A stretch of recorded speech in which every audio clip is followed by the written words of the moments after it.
just before we go on with round two, can I rather belatedly apologise to everybody for how cold it is in here? You would have thought that that was something that we might be able to do something about, but we're only judges, so the answer is we can't. Apparently there's a window that's open, which is broken, and they say they can't fix it. Very sorry.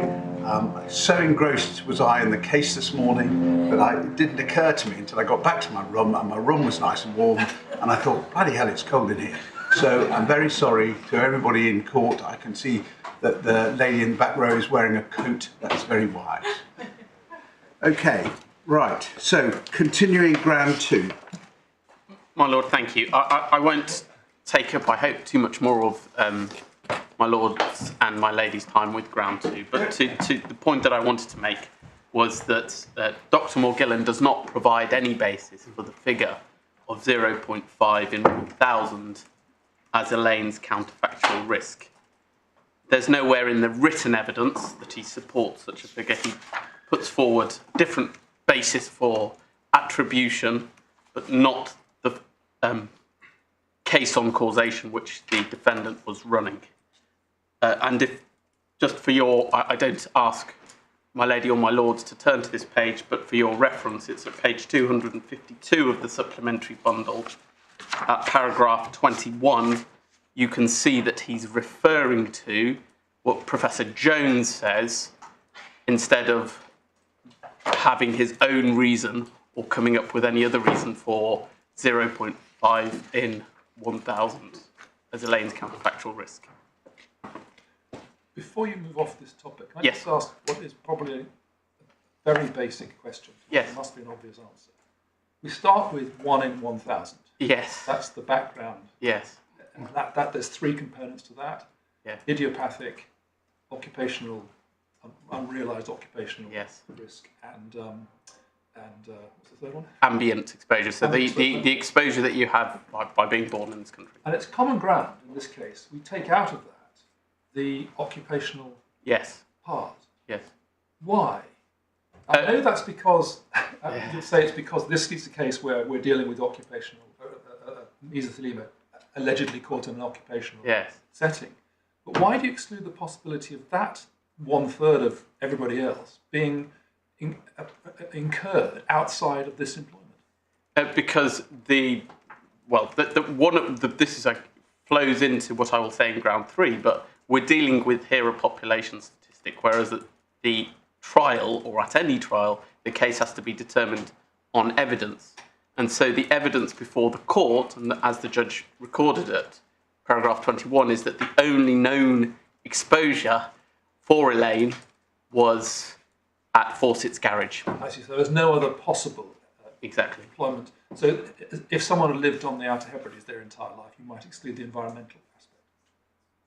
Even then, so there's in the scientific literature, you'd probably choose the lowest possible range. So there's to answer my Lord directly, there's a discussion which one can have as to what the environmental exposure is. It's less if you live in a rural area, and if you're in the Outer Hebrides, presumably much less, but more if you're in an urban area. And what the scientific literature suggests is between a tenfold difference between the two.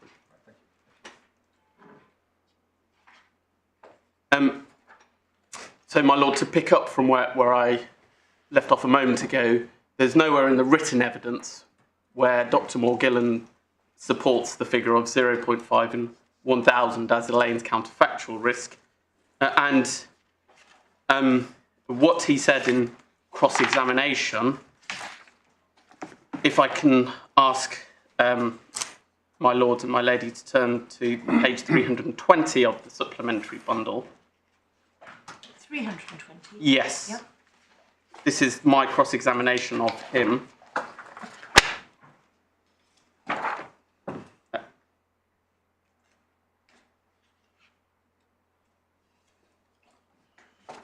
And if one turns over the page to 321,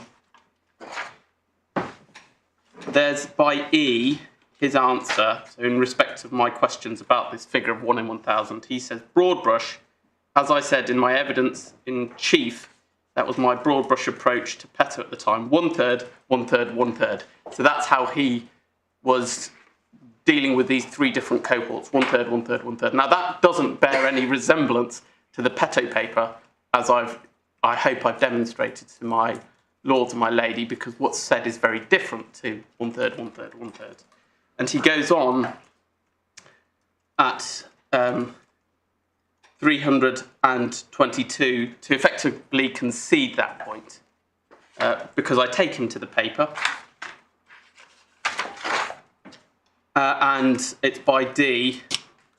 I point out to him that the words "at most" are used, and then I say "at most" makes it clear it's an upper boundary, not a lower boundary. We do not know because there's no suggestion of a lower boundary. He says, "No, yes, you're correct. I should say that is correct." So he conceded in cross-examination that effectively his partitioning of a third, a third, a third for the cohorts didn't actually bear scrutiny when one looked at the original source material. He said something different still in examination in chief. And if you'll just bear with me, this is the final point I want to make on ground 2. And this is at page 317.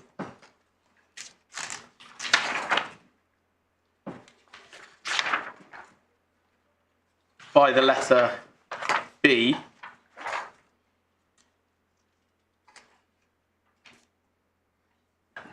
He says, so let's take the risk of 1 in 1,000. We have there up to half, which may be truly idiopathic. Now I pause there for one moment, because that's a new statement, not from any of the paper or anything else, which is suggesting that 0.5 in 1,000 is from idiopathic. That doesn't bear the scrutiny of looking at the papers. That proposition does not come out of those papers.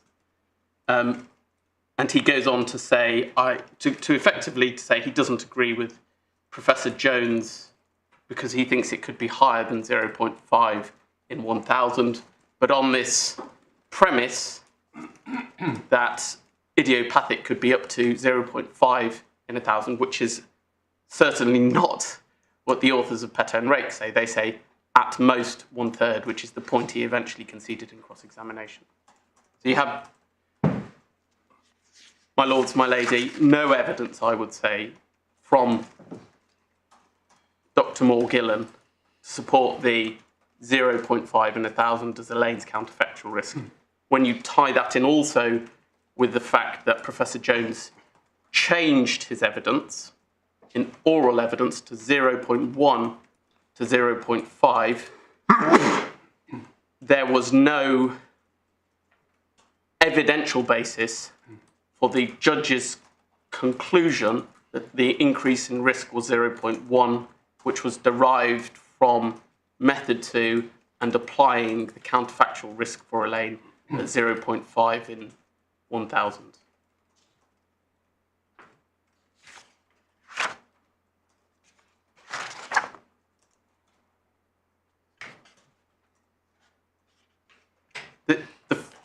Final thing I'll say on ground 2 is I'm aware my Lord Coulson has said, well, this isn't it's not that the judge got the issue wrong, he just didn't address the issue in paragraph 111. And the answer that I would put to that, and that is included within the skeleton argument, is that it was incumbent upon the learned judge below to resolve the core issues between the parties, and his failure was that failure to resolve this as a core issue, whether 0.5 was in 1,000 could be adopted as Elaine's counterfactual risk on the evidence that he had before him.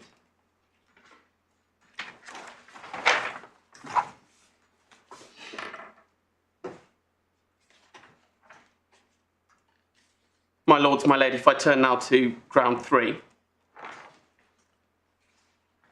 There are 2 limbs to ground 3. The first limb is that the use of 0.5 in, or the original statistic 1 in 1,000 and then 0.5 in 1,000 was an improper use of statistics, not open to the judge. It's a legal argument, and I intend to address my lord and my lady on that limb of ground 3 first. I've included within the skeleton where that issue was raised by the claimant. I don't intend to go through that again now. And we know it's not in dispute that the judge did in fact adopt method 2 because the respondent's skeleton argument says that at paragraph 79, which is at 89 of the core bundle.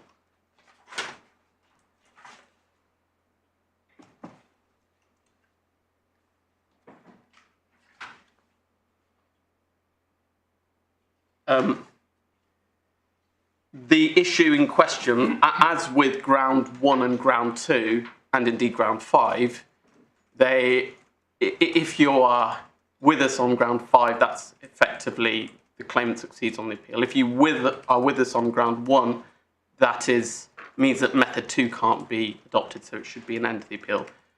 The same is true for ground 2 and also for both limbs of ground 3. And for this limb, that there's an improper use of statistics. The point is not that the judge recorded it incorrectly, as my Lord Coulson has pointed out, because in paragraphs 108 to 1011, he doesn't deal with this issue either. But the point is that he failed to adjudicate on what a core issue between the parties. And my lords, my lady, the authority that it's incumbent for a judge to do that is in the skeleton arguments, but it also is the case of Almadini and Mars UK Limited. There's another authority which included Jones and MBNA.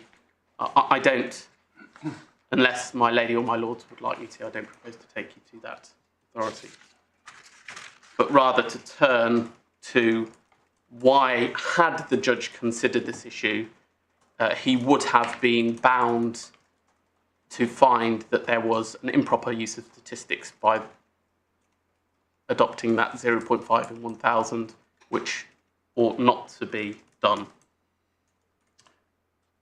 You all have seen, I think, already from the Petter and Rake study that Petter and Rake is based on statistical data. That statistical data came from telephone interviews.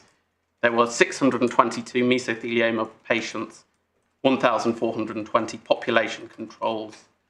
The study was initially restricted to cases where the people were born since 1940, but was extended to 1925. That's all recorded in the study itself, and it's at supplementary 340. But again, I don't ask you to turn to that now. The point that I make is there is no evidential link between Elaine and her counterfactual risk and an average derived from this study. There is no link, there is nothing which ties it to Elaine. I appreciate the respondents in this case have said in their skeleton argument that, well, she was female and she was born in the 1940s, I beg your pardon. But that is equivalent to saying because she is a group of one in many millions, that is a sufficient link. It clearly isn't close enough of a link to be able to say that this is evidence which can be used to determine Elaine's counterfactual risk as opposed to an average for the population of people born in the 1940s.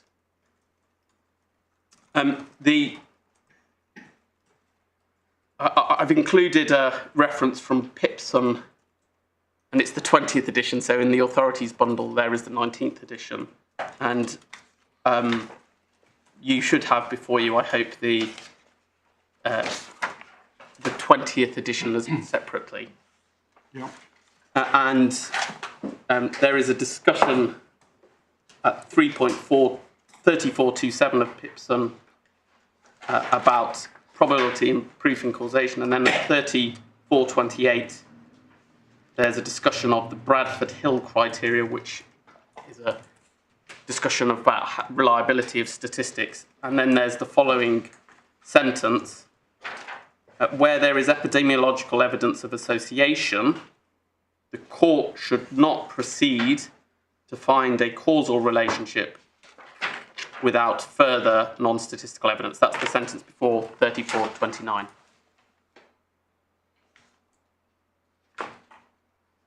There is, in this case, Petter and Rake, which is the epidemiological evidence of association, but it is being deployed to be used as the counterfactual risk for Elaine to determine the causal relationship, whether the mesothelioma can be attributed to her tortious exposure to asbestos or not.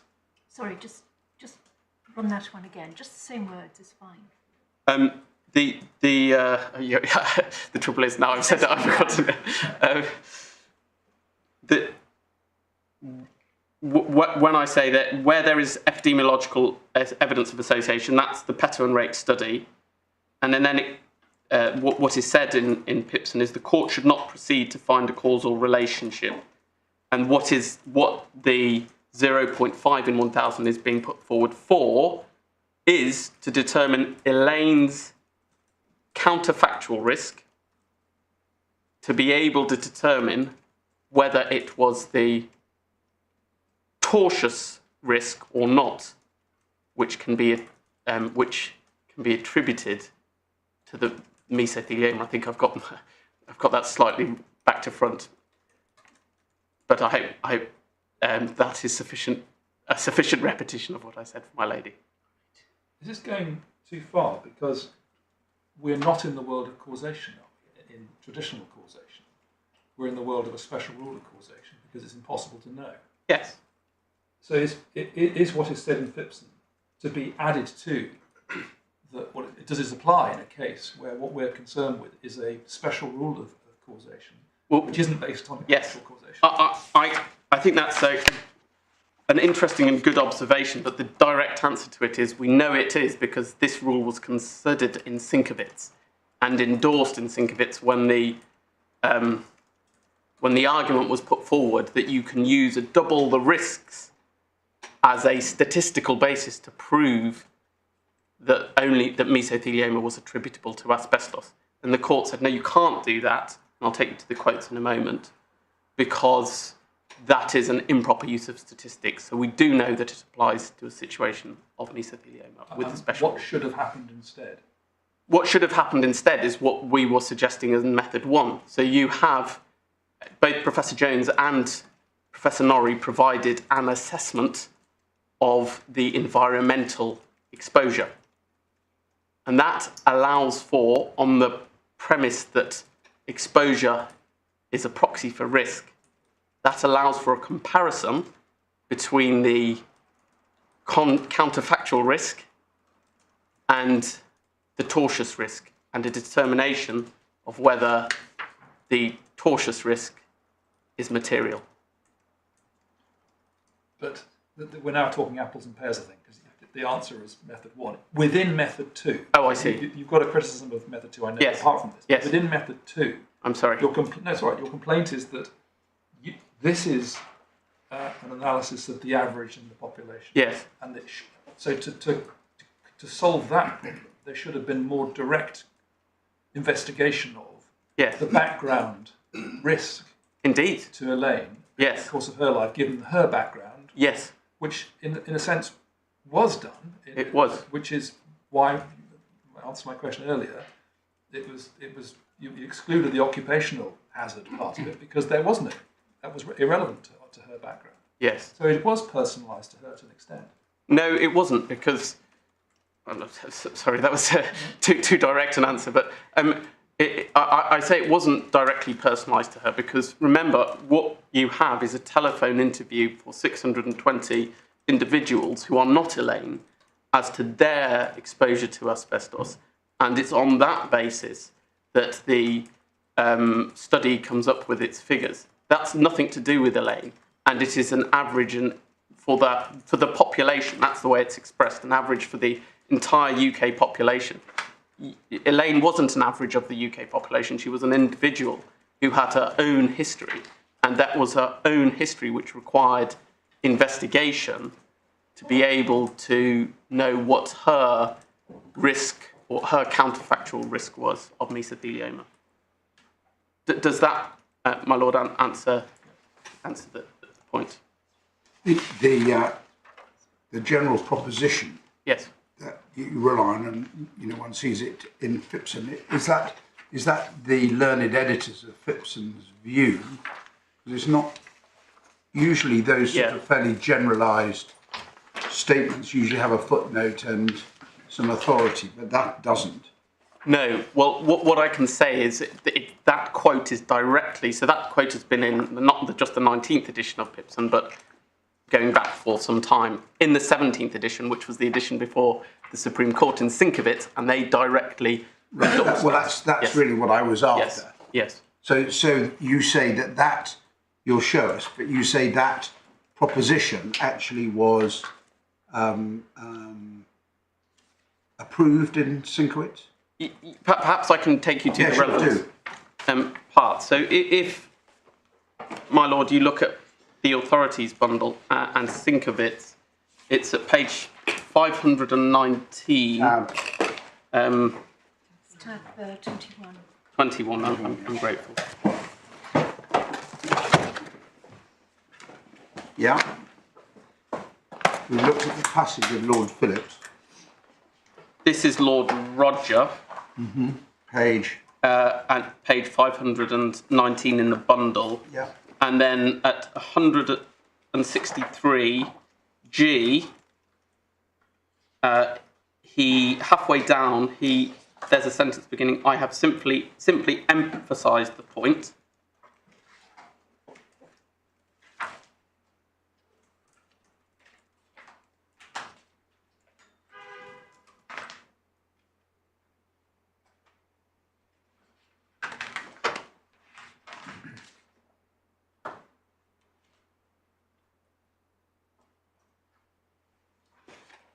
Yes. So he's endorsing the sentence that I've just taken my lords and my lady to. And if we look now... Sorry, you have to keep reading on. He says, yes. In other words, since by its very nature the statistical evidence does not deal with the individual case, something more will be required before the court will be able to reach a conclusion on the balance of probability. But that isn't the test here, is it? But there's actually some confusion about this, because you could say as a matter of evidence, you need to prove on the balance of probability that there's been a material increase in risk.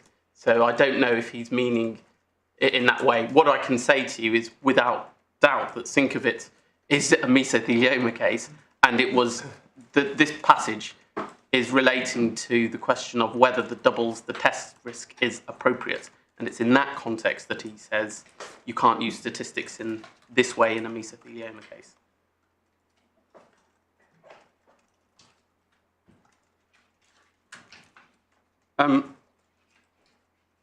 Lord Kerr, at paragraph 205, at page 531 of the authorities bundle, also deals with the point.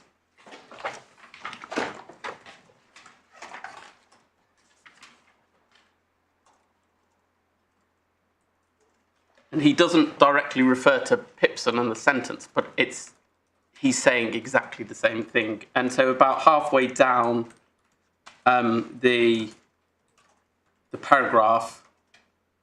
Sorry, which paragraph is it? Sorry, 205. Halfway down, there's a sentence beginning, it is an essential and minimum requirement.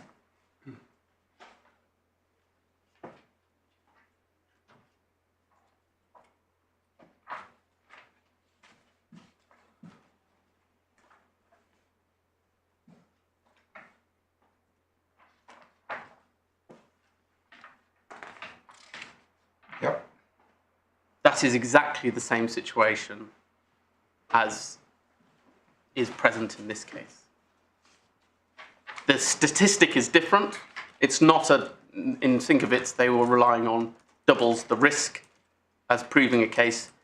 In this case, it's whether 0.5 in 1,000 can, from a statistical study, been taken as a proxy for Elaine's counterfactual risk.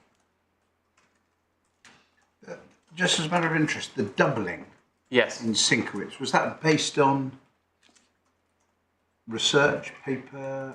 It's based on other cases. It sounds as incredibly broad, just looking at it. Yes. Sounds incredibly broad brush. As to why they... it was, well, just as a figure. I think doubling it. You know. It's almost the sort of thing that occurs to counsel in Shoreditch County Court towards the end of a long Friday. Yes. But that might be completely disrespectful to counsel for the anyway, the defendants in that case. Yes. Who I see is, of course, extremely learned. Yes. But was that based on the sort of statistical papers and what have you that we have here? It was based on a understanding which had been put forward in another case that doubles the risk can sometimes prove a matter on the balance of probabilities. Oh, I see. Right. So okay. So I've seen that reference to that case, which they say was wrong. Yes. So what the Supreme Court here is as I understand it, is not saying that you can never use the doubles the risk test. It depends on the particular purpose it's being used for. But in this particular circumstance, it is not appropriate to use it. Well, would it be helpful if I explained why the doubling the risk test actually is important? When you get to your feet, yes. It was really a question more of just, it occurred to me, because it's all rather different to the sorts of very detailed figures we have here, but it's more out of my own personal interest than possibly to do with the case. But we have, I understand your submissions in relation to the remarks, particularly of Lord Roger and Lord Carr. There are, unless it would be helpful, I'm going to provide page references for the other Supreme Court justices and think of it rather than take you through all of them. Okay. To show that the proposition that I'm putting forward was a universally held proposition. So Lady Hale, at paragraph 172, which is at page 511, commented that statistical probabilities do not prove a case, which is essentially the point. Lord Mance, at page 527 of the authorities bundle, and the paragraph number is 190. Lord Dyson, paragraph 218 of the judgment, and page 534 of the authorities bundle.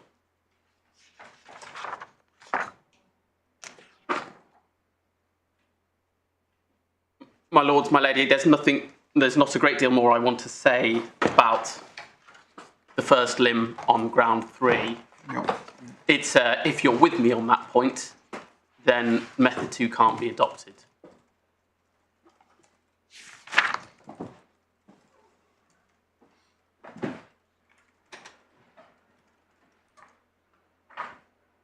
On to the second limb of ground 3, which is the legal argument that the creator of the risk should bear the consequence of any inherent evidential difficulty. And this principle is particularly relevant to cases of mesothelioma because there is so much uncertainty in these cases. This was an issue which was raised in the submissions. The references are in the skeleton argument.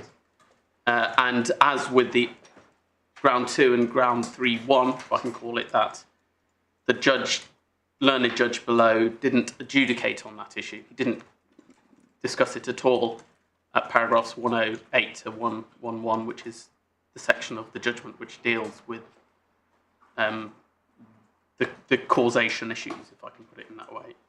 And it's for exactly the same reason that that is an appealable issue, that we say that it was one of the judge's core functions to adjudicate on the issues between the parties, and by not so doing, he made an error of law, and it's for this court to look at that issue and decide whether the argument that was put forward was in fact correct.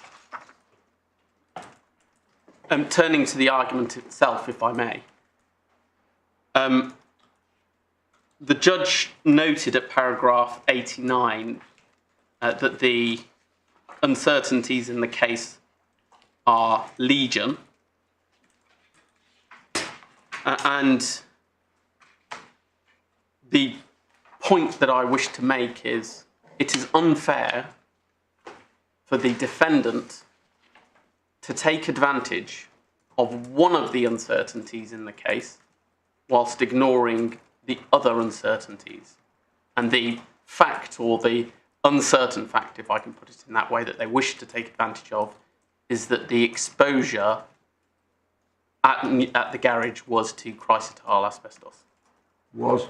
To chrysotile asbestos.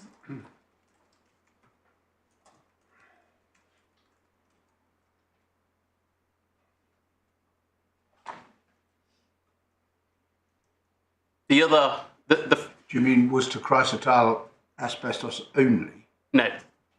I mean that it was to chrysotile asbestos, and the reason it's uncertain is because we don't know, as the judge himself recorded, it's uncertain to what extent it's contaminated with tremolite.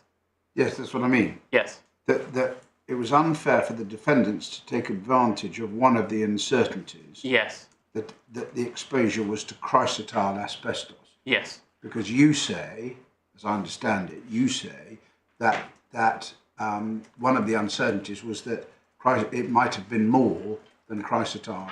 The fibres Indeed. might have been the other more potent kinds. Exactly. Yeah, that's what I thought. Yes, I'm sorry, my lord. No, that's all right. I won't... My learned leader has already taken you to the relevant passages about where the learned judge recorded that there could be contamination with tremolite, so I don't intend to take... one paragraph. Yes, it's at 82.7, Roman 7 of the judgment.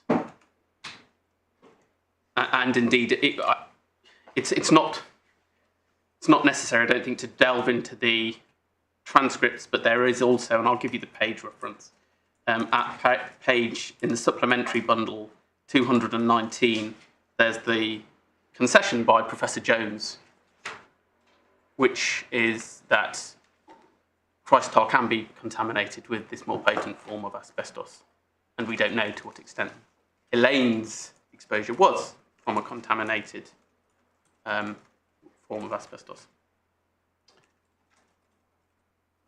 The reason that it's unfair is then if you compare that to the environmental exposure, as was implicit in the judge's findings, that the only known exposure was the exposure at the garage. Implicit in that is that we don't know where the environmental exposure arose and how it arose. Why does that matter? You're trying to understand what the risk was out of working in this factory. And that risk would have included possibly being contaminated by various forms of asbestos. It matters because if the way, whether it's method 1 or method 2, that you measure an increase in risk is by comparing the tortious risk with the counterfactual risk. And so if you don't know what the counterfactual risk is by reference to fibre type, you can't say how it compares to the tortious risk in a methodology. Method 1 doesn't require you to look at the fibre type of the environmental exposure. Method 2 tries to incorporate the fibre type in because the risk from Hodgson and Darnton is based on chrysotile exposure, but then it assumes, in method 2 that it is a population statistic for the counterfactual risk. So they get round the question of what was the fibre mix for the environmental exposure in that way. I'm not sure, my lord, if that directly answered your question. Well, I haven't grasped it yet. If it does, that's probably my fault. But the question is, what was the additional risk? Yes. What was the measure of additional risk of contracting mesothelioma? Yes. If it's correct, let's assume it's correct that in fact at Fawcett's garage there was only chrysotile. Yeah. You still need to assess, don't you, how that increased the risk of Elaine having contracted mesothelioma from any environmental source, whether it be chrysotile or not. Yes, you do. So there's if you imagine it as scales, kitchen scales, on one side of the scales you've got the tortious risk, which on your premise it's just chrysotile. From that, the respondent would say, well, we can work out what that lifetime risk would have been for Elaine by applying Hodgson and Darton. Obviously, we disagree with that because of the extrapolation issue, but that's what they would say. Then for the, you have to still have a counterfactual risk because what we're measuring is a material increase in risk. So there has to be, I think as my lord said, there has to be what is the risk being increased from? What was the counterfactual risk? Now, if the risk from the counterfactual is assumed only to be chrysotile, it will be applying Hodgson and Darton or some other paper or some other methodology, a different figure to if you assume it's a mix of chrysotile, amphibole, fibres. So you have to ensure that you're comparing in a fair manner, and if you therefore compare on the basis that it's chrysotile only for the garage, you also have to know what the fibre mix is for the environmental exposure. Otherwise, you can't do a fair comparison.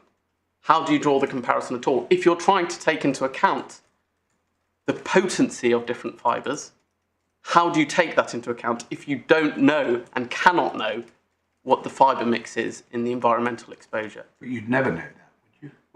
So I would be hesitant to say never. I'd say it would be very difficult. And the reason, I mean, if we're all exposed to yes. asbestos in our lives, in whatever way, yes, none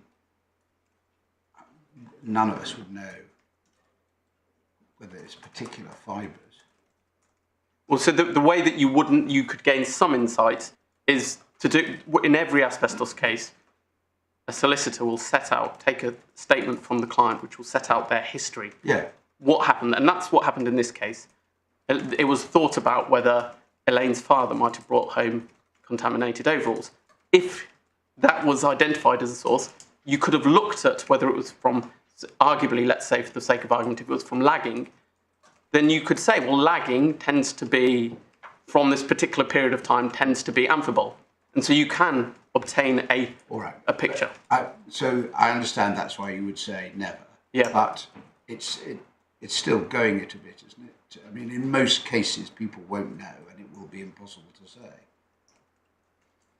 I think again, trying to look at this as in a rounded way as I possibly can. You may not know if you're you're living in a block of flats and that has some asbestos in it.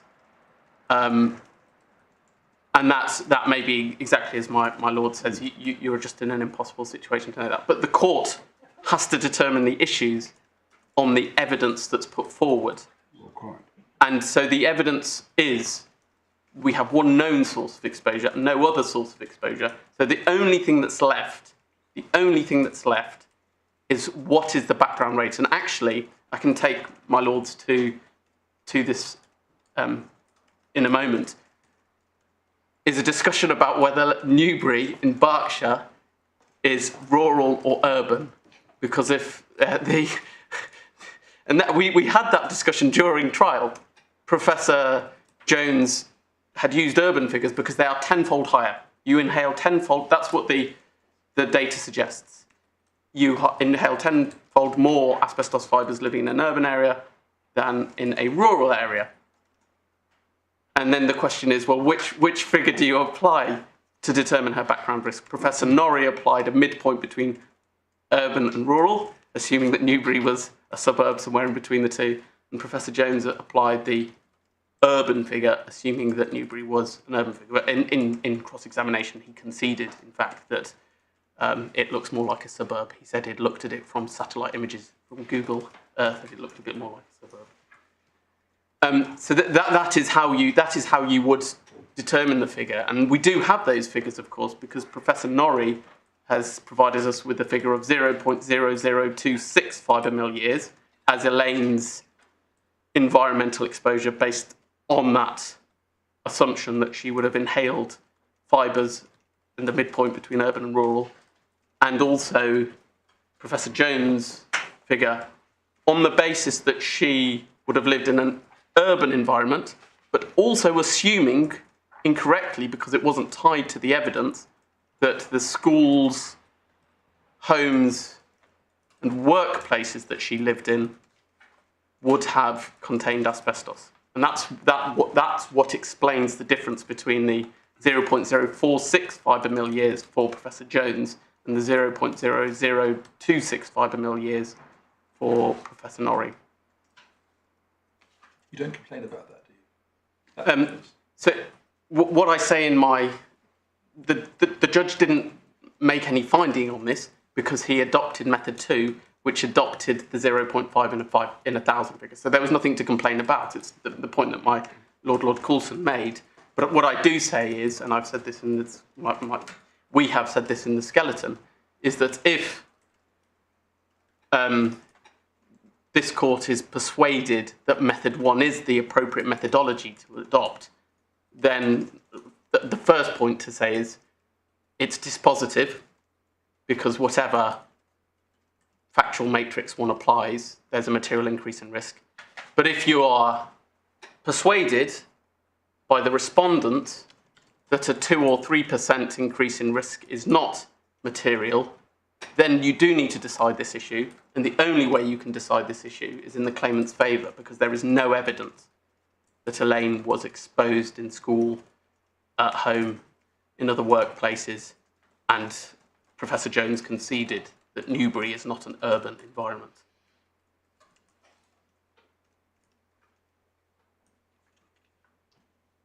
I've departed, I fear, some way from where I was. That's probably my fault for asking you questions. Don't worry.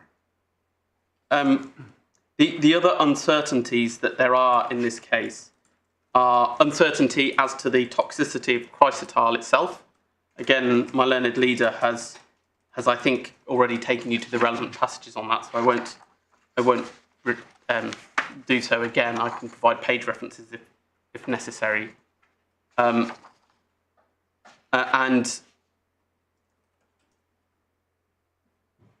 we then have the, if I can just ask, perhaps if we look at two sections of what was said in evidence as to the toxicity of chrysotile. If we look first at page 264 of the supplementary bundle.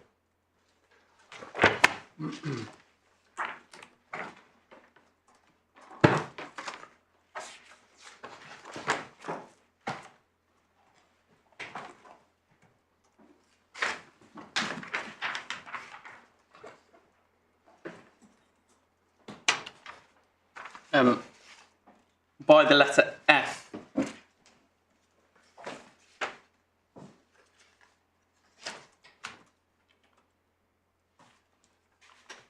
This is Professor Norrie's evidence in chief. And he's discussing the Marsh paper. So instead of Hodgson and Darnton, he's looking at Marsh. And so there's these two other papers, Marsh and Boards, which were also put before the court. And they dealt with lower exposures than in Hodgson and Darnton, so less extrapolation, but still requiring significant extrapolation. And what Professor Norrie said in F is that the multiplier could be anything between 0, so no difference in potency, to 200.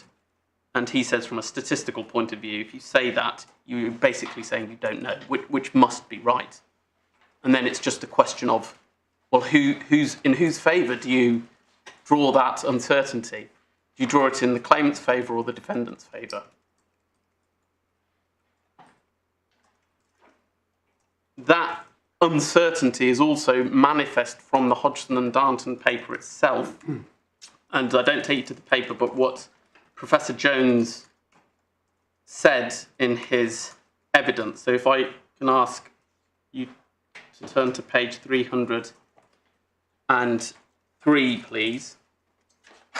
And this is my cross-examination of Professor Jones.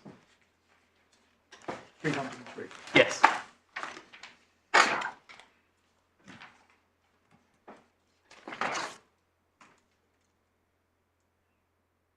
Towards the letter G, we're having a discussion that there's a particular pictorial graph in Hodgson and Darnton. I'm asking him questions about that. And by the letter G, I ask this, I say, yes, I agree.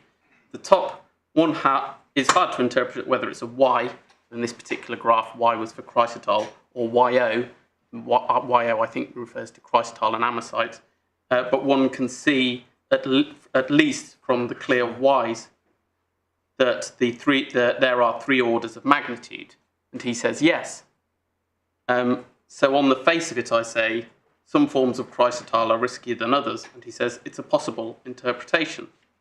So in the Hodgson and Darnton paper itself, I think that best encapsulates the uncertainty. At this very high exposure levels, there's still 3 orders of magnitude, which is enormous, as to the potency of chrysotile, which obviously impacts on its potency relative to other forms of asbestos.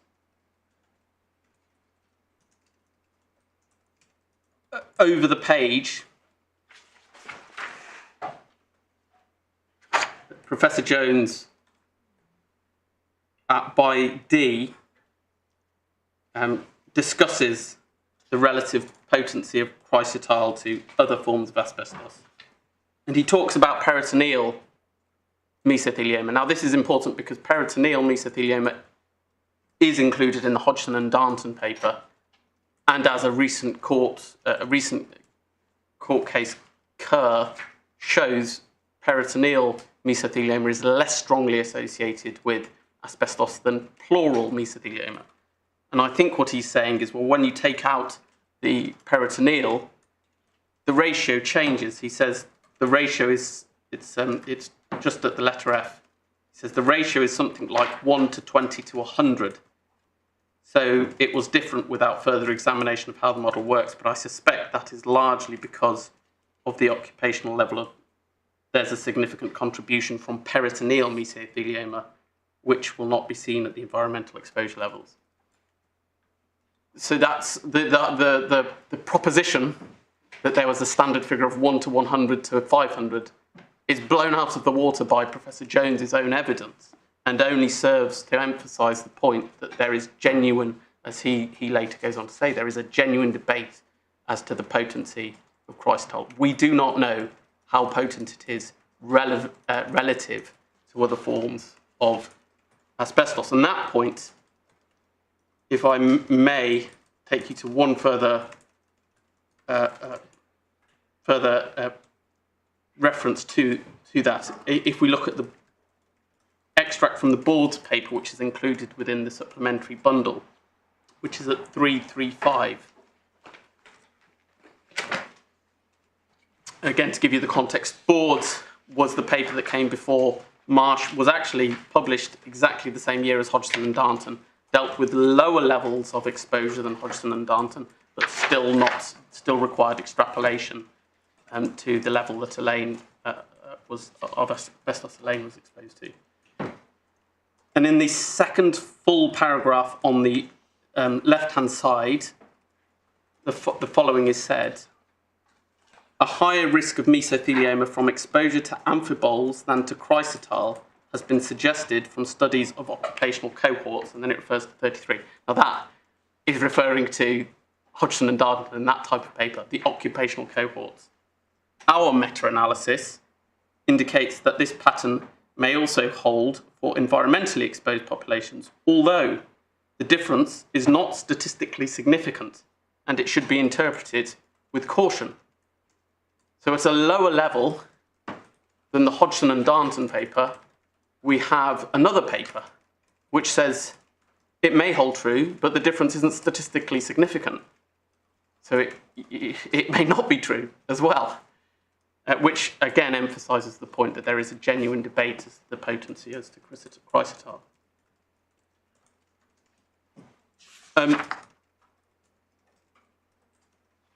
That is one of the uncertainties in the case, but there are other uncertainties.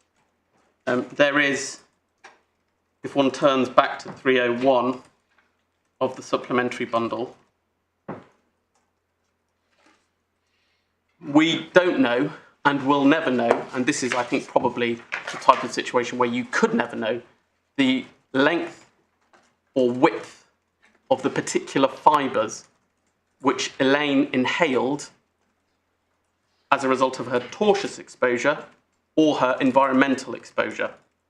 And that makes a material difference because, so the theory goes, the shorter, the thinner the fibre, the more deeply it can get ingrained within the lung tissue, irritate at a cellular level to call them malignant changes. And that, if one looks at 301H, I'm cross-examining Professor Jones here. Sorry, 301H. 3018. So, sorry, page 301 of the supplementary bundle. 301. And it's at letter H. I apologise, my lord. Oh, sorry.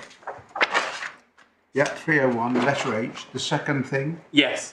The second thing which I picked up from the statement is that bivariate distributions of fibre length and diameter could have an effect on potency. Do you agree with that? Yes, I think that would be broadly accepted. The size and shape of fibres is important. This is another uncertainty in the case. How do we deal with it? Well, there is just no way to deal with that uncertainty. But it has an impact on potency. And if you're going to try and take into account fibre type, you should try and take into account all of these features. Another uncertainty is one which Lord Phillips picked up in Sienkiewicz when he looked at the Petter and Rake paper. There is uncertainty as to the impact of synergy. So to what extent does if you're a later exposure, is that more potent because you've already got asbestos fibres in the lungs? We don't know the answer to that. What Lord Phillips says, and I don't ask you to look at this now, but what he says at paragraph 102 is it's possible that that there is a synergy. It's an uncertainty in the knowledge of mesothelioma. And then there is the uncertainty in respect of the individual genetic susceptibility. To what extent are some people more prone to develop mesothelioma and therefore more at risk from a particular exposure than others? We don't have an understanding on that. There is an uncertainty on that. To quote what Mr. Justice Burton said in the Trigger litigation, the unknowability and indescribability of the pathogenesis of mesothelioma is common ground. It's not a well understood condition. That's the very reason, that's the rock of uncertainty which gave rise to the Fairchild exception in the first place. But that's what I was going to ask, because all these submissions about uncertainty, that's all right, and that's correct, and that's what feeds into the special rule of causation. So which particular ground does it go to? It goes to this ground as to why it should be the tortfeasor who has to bear the inherent evidential uncertainty. And the way that I frame that is, it's not fair or appropriate for the defendant to say, we're going to take into account that this was a chrysotile exposure, which we say is a lower potency, because so doing, they ignore all the other uncertainties in the case, which may make that fact, may dwarf that fact by comparison. We simply don't know. Can I ask my lords and lady to look now at the case of Fairchild and for the legal proposition that I'm seeking to inviting the court to accept? How are you doing time-wise? Probably not as well as I should be doing, my lady. No, I'm just... I need to get We're on. concerned there's Mr. Platt as well. Yes, I need to get on. I understood. Can I, bearing in mind what my lady rightly raises with me, can I take you to one of the judgments from Fairchild, and then I'll provide you with page references to the others. And so it's a paragraph, Fairchild, the tab for Fairchild. Oops, I'm looking at the wrong bundle. It's 27. I'm grateful, my lady. And it's at paragraph 33, which is at page 663 of the internal numbering.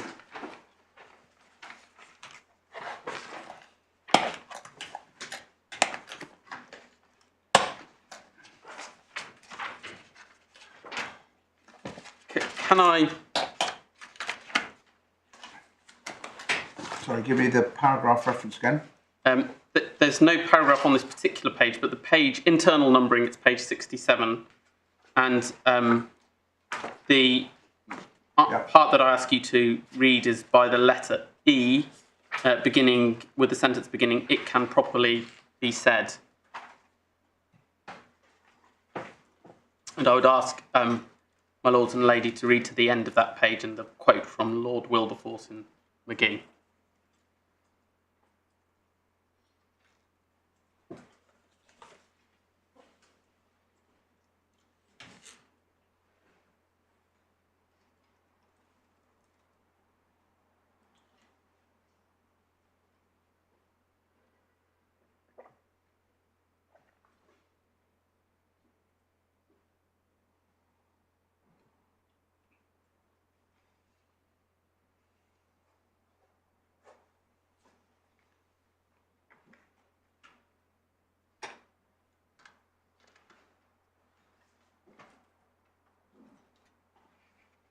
It is the support for the proposition of Lord Wilberforce in McGee that it is the employers should be liable for injury squarely within the risk which they create, not the pursuer, should suffer the consequence of the impossibility foreseeably inherent in the nature of his injury in segregating the precise consequence of their default. In fact, having said I'll only take you to one place in Fairchild, this is there's a further, an expanded quote from McGee by Lord Hoffman at paragraph 66.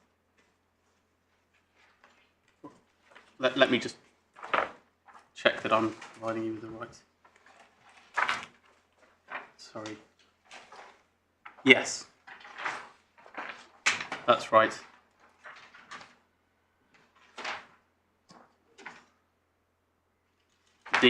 The paragraph begins at 66. If one asks which of the parties, the workman or the employers, should suffer the inherent evidential difficulty, the answer as a matter of policy or justice should be the creator of the risk, who hypothesize. Oops, I've just lost my page. Sorry.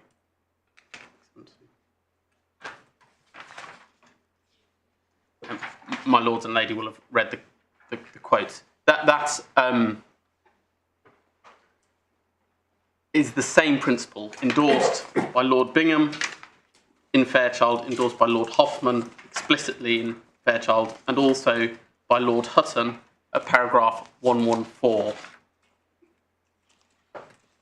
Without explicitly endorsing what Lord Wilberforce said, Lord Nichols endorses the arguments at paragraph 41,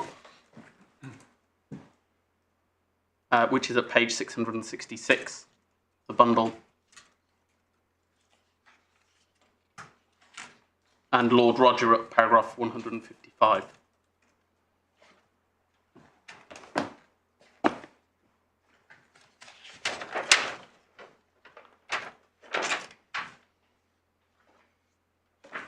That is the principle. Which of the parties, the workman or employer, should suffer the inherent and evidential difficulty? The answer, whether it's policy or justice, it's endorsed in Fairchild by at least a majority, and I would suggest all of the lords in Fairchild, that it is the creator of the risk who should bear its consequences. And the creator of the risk here is obviously the respondent. And that is the legal principle that I rely upon to say they cannot take into account chrysotile while ignoring the other uncertainties in the case. That policy justification was endorsed by Lord Dyson in Sienkiewicz at paragraph 212, which is at page 532 to 533 of the authorities bundle.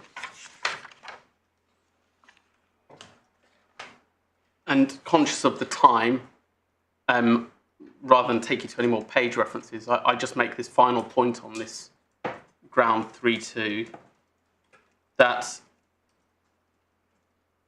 this principle is not confined to disease or to personal injury litigation.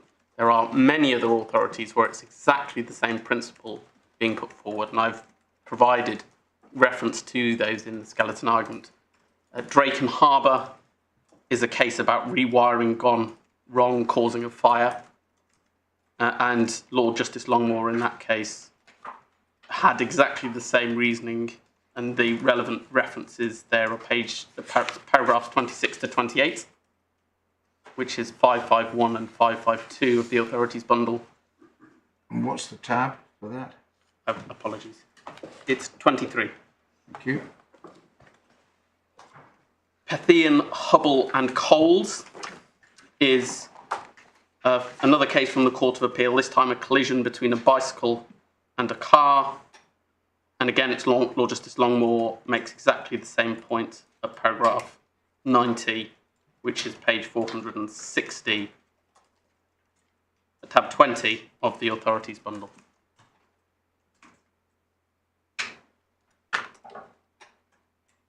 Although I don't take my lord and lady to Drake and Harbour now, that case is of particular importance to deal with the argument that what the claimant is seeking to do is to reverse the burden of proof, because by reference, Lord Justice Longmore, by reference to an earlier case called Snell, says that that's absolutely not what is happening here. And it's the same principle I rely on, so there's no reversal of the burden of proof.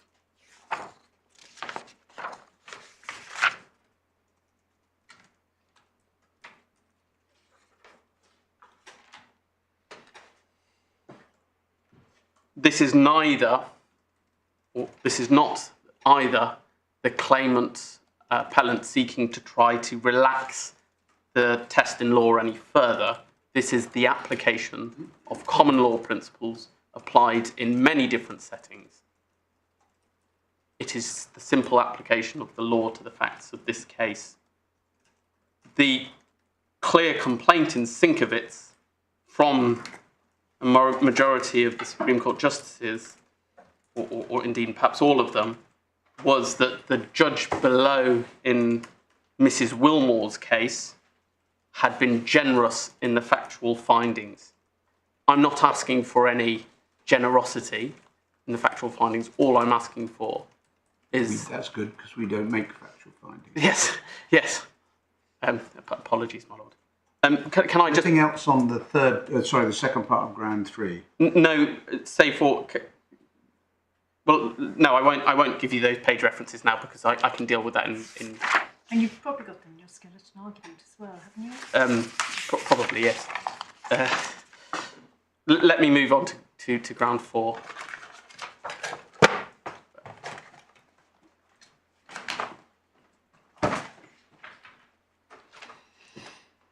Ground 4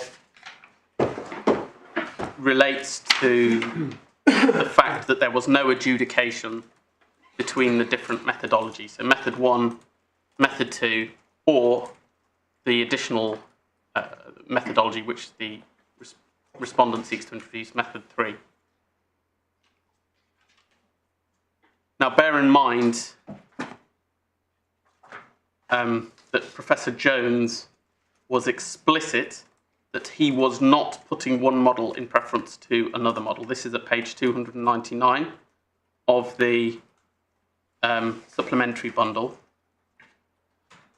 Can I just get the parameter of this one clear? Yes.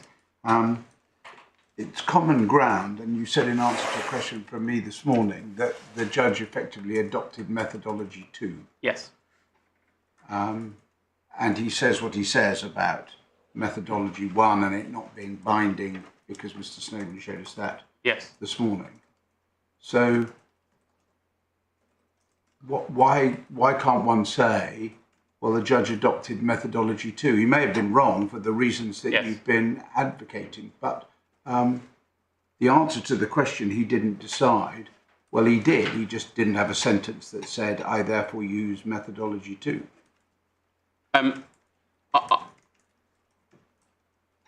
I think because it was a core issue, and I would put it as a issue which it was incumbent upon the judge to decide, to adjudicate on the issues the parties put before him, to at the very least have some... It's potentially an exam paper question. Yes. You're saying, well, the parties prepared this exam paper for the judge and he was duty bound to answer it. Yes. Yes, that's exactly. Even if in fact he answered it in a way that, I mean, obviously you criticise, but in a way that you say wasn't direct or express, but he did ultimately answer it. He said methodology 2. He came to a conclusion. Yeah. He didn't give an answer to explain his conclusion. Do you mean no more than he didn't give sufficient reasons? Well, I would say it goes further than that. It's a failure to adjudicate on a core issue in the case. That's how I'd put it, and I've provided the authorities in the skeleton.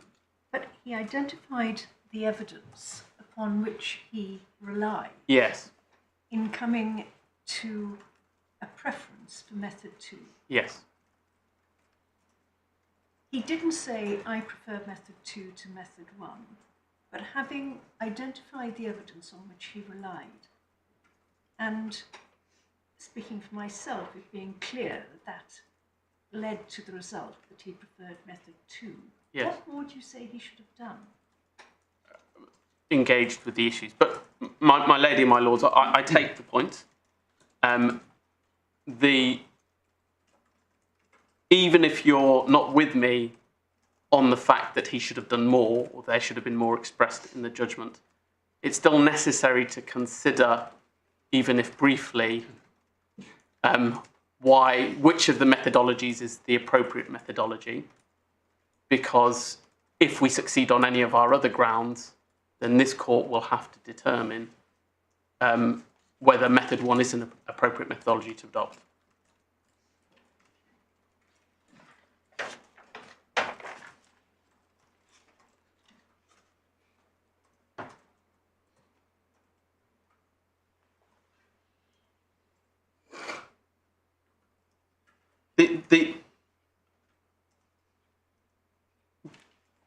Just to come back to engage with the question for one moment as to whether the learned judge's reasons were sufficient.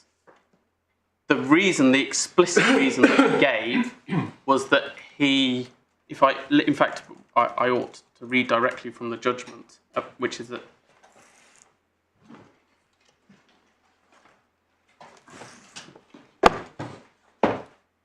paragraph 108 it starts, and then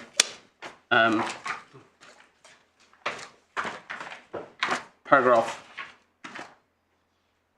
111 is where he makes his conclusion. The explanation for his conclusion is, on the other hand, this is halfway down the paragraph, having discussed Professor Norrie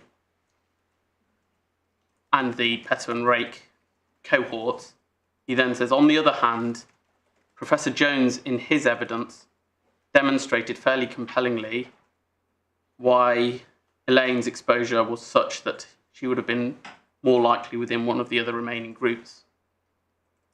At the moment, what he said is a non sequitur. It doesn't relate to the methodologies. If that is his reason for preferring method 2, it doesn't make any sense at all. It's illogical. Nobody was saying anything about which cohort she should be in. It was her counterfactual risk 0.5 in 1,000, and was Hodgson and Darnton a safe way to extrapolate? And then he goes on to say, his observations must now be seen in the context of my findings that Mr. Steer's calculations are to be preferred.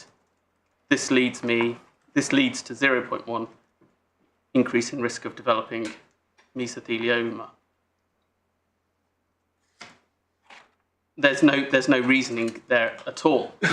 Then in paragraph 112, he said he finds Professor Jones' insightful observations and opinions on the issues of lifetime risk and work models inclusions highly persuasive. That's a sentence which could provide an explanation. That could be a reason why he prefers method 2, save for the fact that Professor Jones explicitly says, I am not putting forward one methodology in preference to another. I'm not doing that because there's too much uncertainty. The court's got to decide.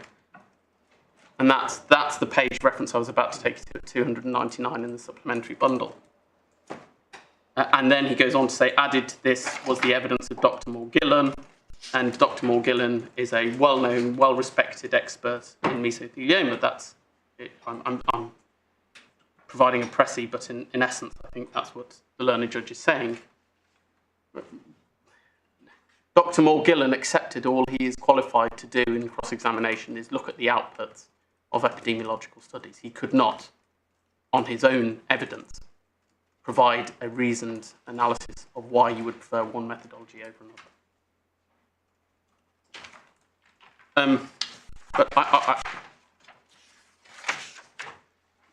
So it's for that reason I say that ground 4 does get off the ground, if you like, bearing in mind both the observations of my lady, Lady Nicola Davies and my lords.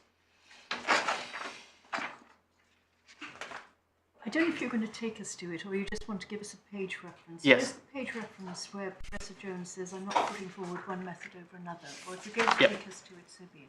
Yes, it's at page 299. Thanks very much. Actually, there he's talking about models. That comes from the earlier conversation you were having with him about the 0.5 in 1,000.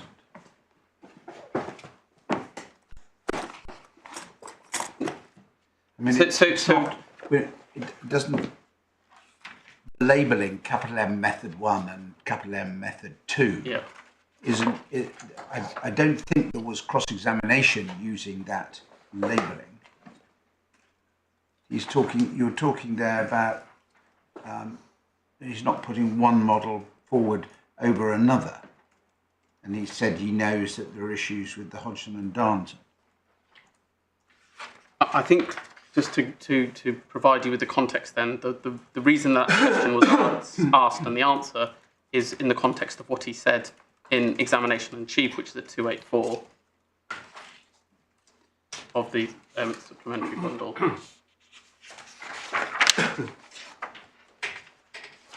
And it's right at the bottom.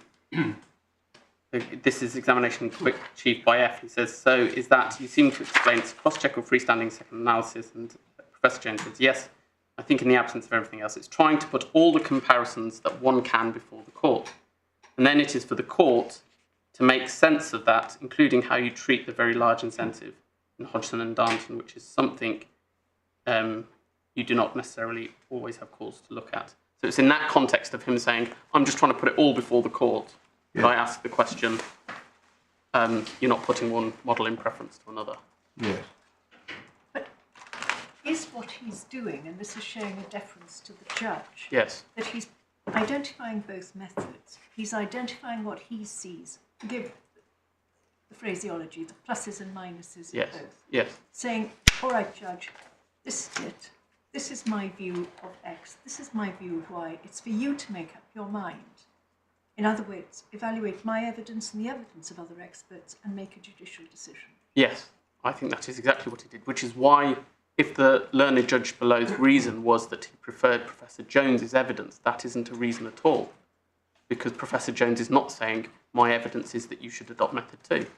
Well, that really needs, then, one needs to burrow down into Professor Jones's evidence to see exactly what the judge was referring to and yes. why he was preferring that aspect of Professor Jones's evidence. Yes.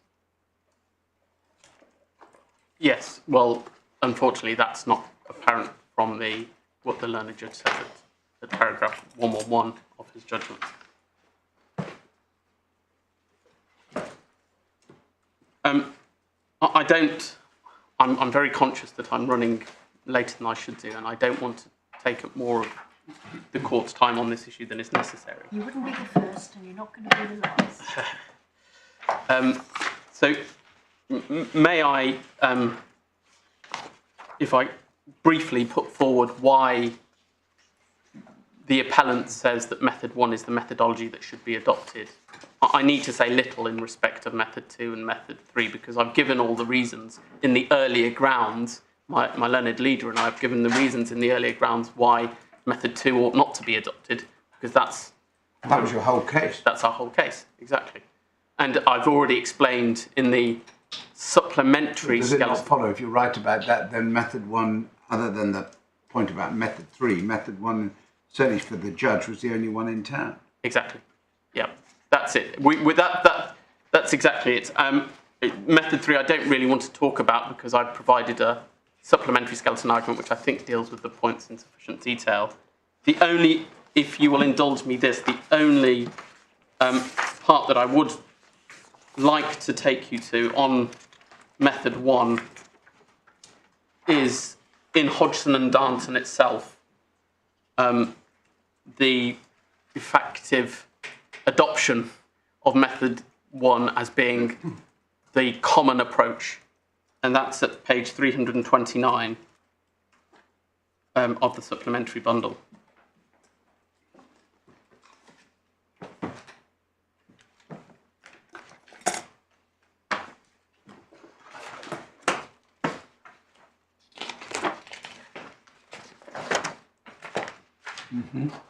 It's at the very bottom of the page.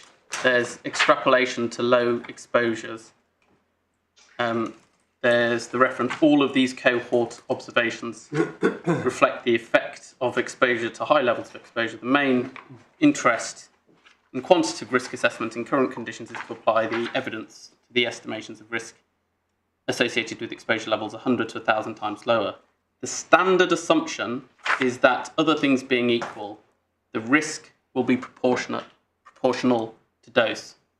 But this is more a cautious default assumption than anything more soundly based. To quote from HEI, the HEI review, the assumption of dose linearity for low dose assessment purposes is thus a widely accepted and scientifically reasonable compromise rather than an established scientific principle of carcinogenesis. That's our case as to why method 1 should be adopted. Method 2 is totally unsound. Method 1 is a widely accepted, scientifically reasonable compromise.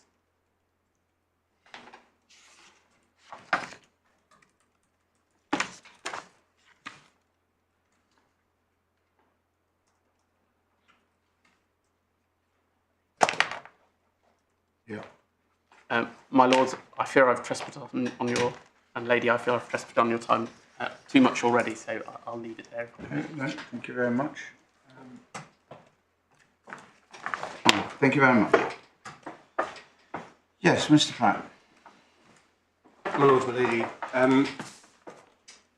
what I propose to do in the hour left to me before it rises to start making submissions. I will finish by mid-morning tomorrow, and I will, if I may, park the issue as the inference till tomorrow morning, if that's satisfactory. Take them in whichever order. And probably the McGee point as well. I'm still trying to work out what the point is on McGee, but I'll think about that overnight. But what I will seek to do this afternoon is to make a number of propositions good. The first one is that this appeal is in reality an attempt to refight the case. So it's an appeal of fact.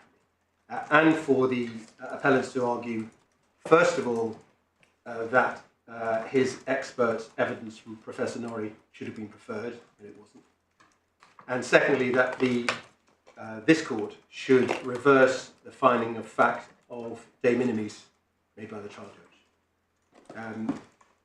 And what we say is that on the examination of the judgment, it's clear that the respondent's experts were preferred, and that finding should stand.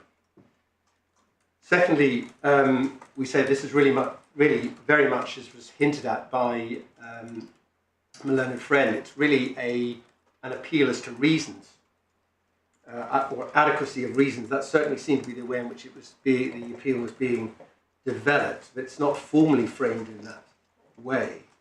And obviously the judge was never asked to elucidate any further reasons when the opportunity could have been taken to do that. What we say is, though, regardless of that point, the judge's intent was clearly understandable from his 40-page judgment, and can be properly taken from that. The third point we make is the question of methods and the battle of the methods, put it that way, the battle of the models. What we say is that method 1 is essentially an unsophisticated and unsound version of method 2, which was adopted by the judge.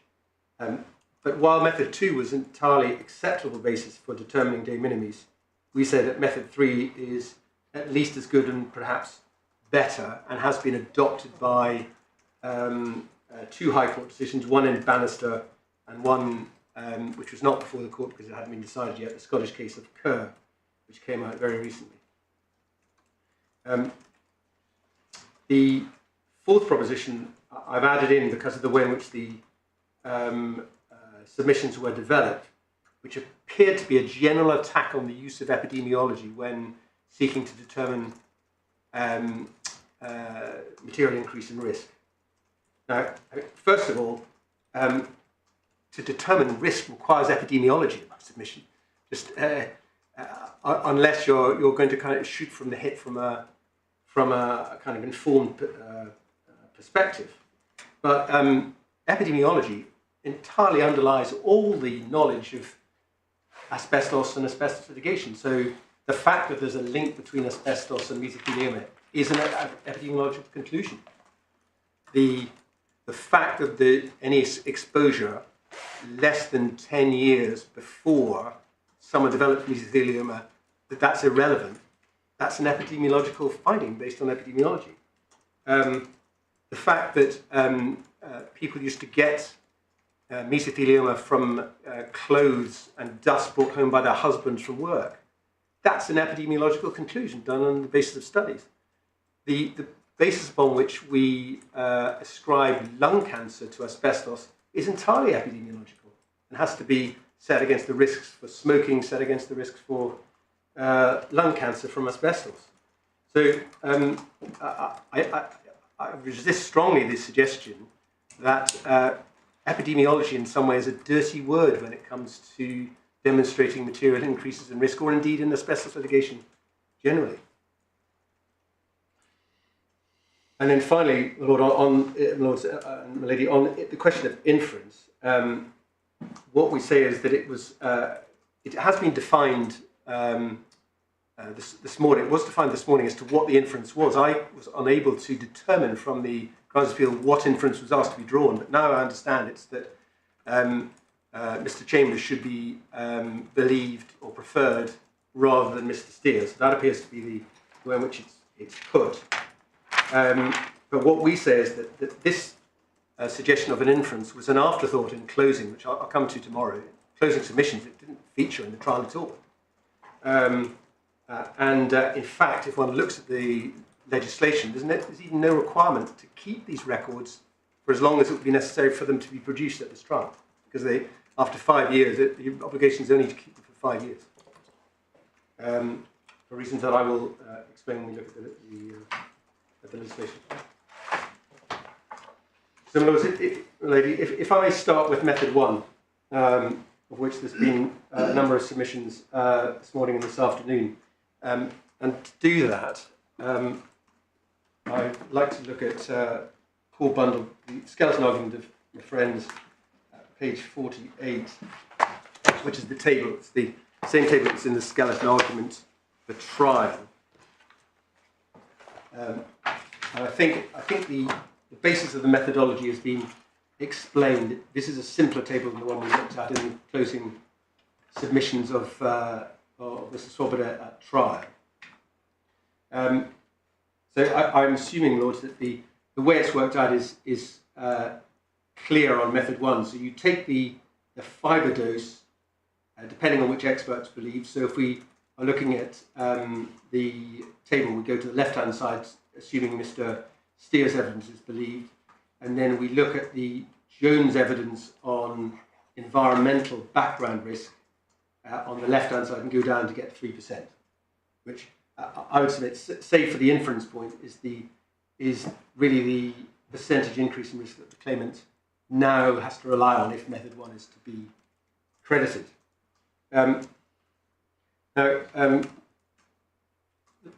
What we say is that there are serious problems with using method 1, and it's not a credible way to go about determining material increase in risk. First of all, my learned junior has been looking through the transcripts. We cannot find any evidence where it was put to Professor Norrie or Professor Jones that this was the appropriate way to proceed. I'm sure in reply, if we're inaccurate in that assertion, then we'll be corrected. We cannot find on the transcript where it was put to Professor Norrie, look, this is the right way to do it, isn't it? And this would give the best presentation of risk.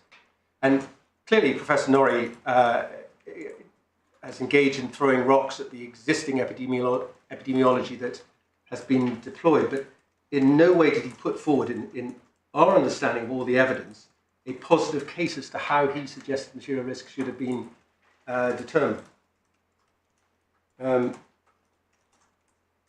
Now, to explain why we say method 1 is the wrong approach, I'd ask your Lordship and your Ladyship to look up page 199 of the supplementary bundle, just to give a bit of an introduction to all this. These are the tables that are in our skeleton argument, or one of the diagrams is. This is from the report of Professor Jones, and you will see that there are 3 lines going down from the region of occupational exposure. So in the top right, that's where the Hodgson and Darnton studies were drawn from, and then they extrapolate down to the bottom left-hand corner of the graph, which is where they've drawn their conclusions on risk. And there are 3 lines drawn down there. The red dotted, if your Lordship and Ladyship has this in colour, the red hash dotted line, that's a linear risk. So that's what the claimants are saying for method 1, albeit they use different data to incorporate it. But the straight line is the red line, which says high slope on it. That is a linear risk. The other 2, best estimate and low slope, are above it, therefore showing a higher risk of mesothelioma at lower levels.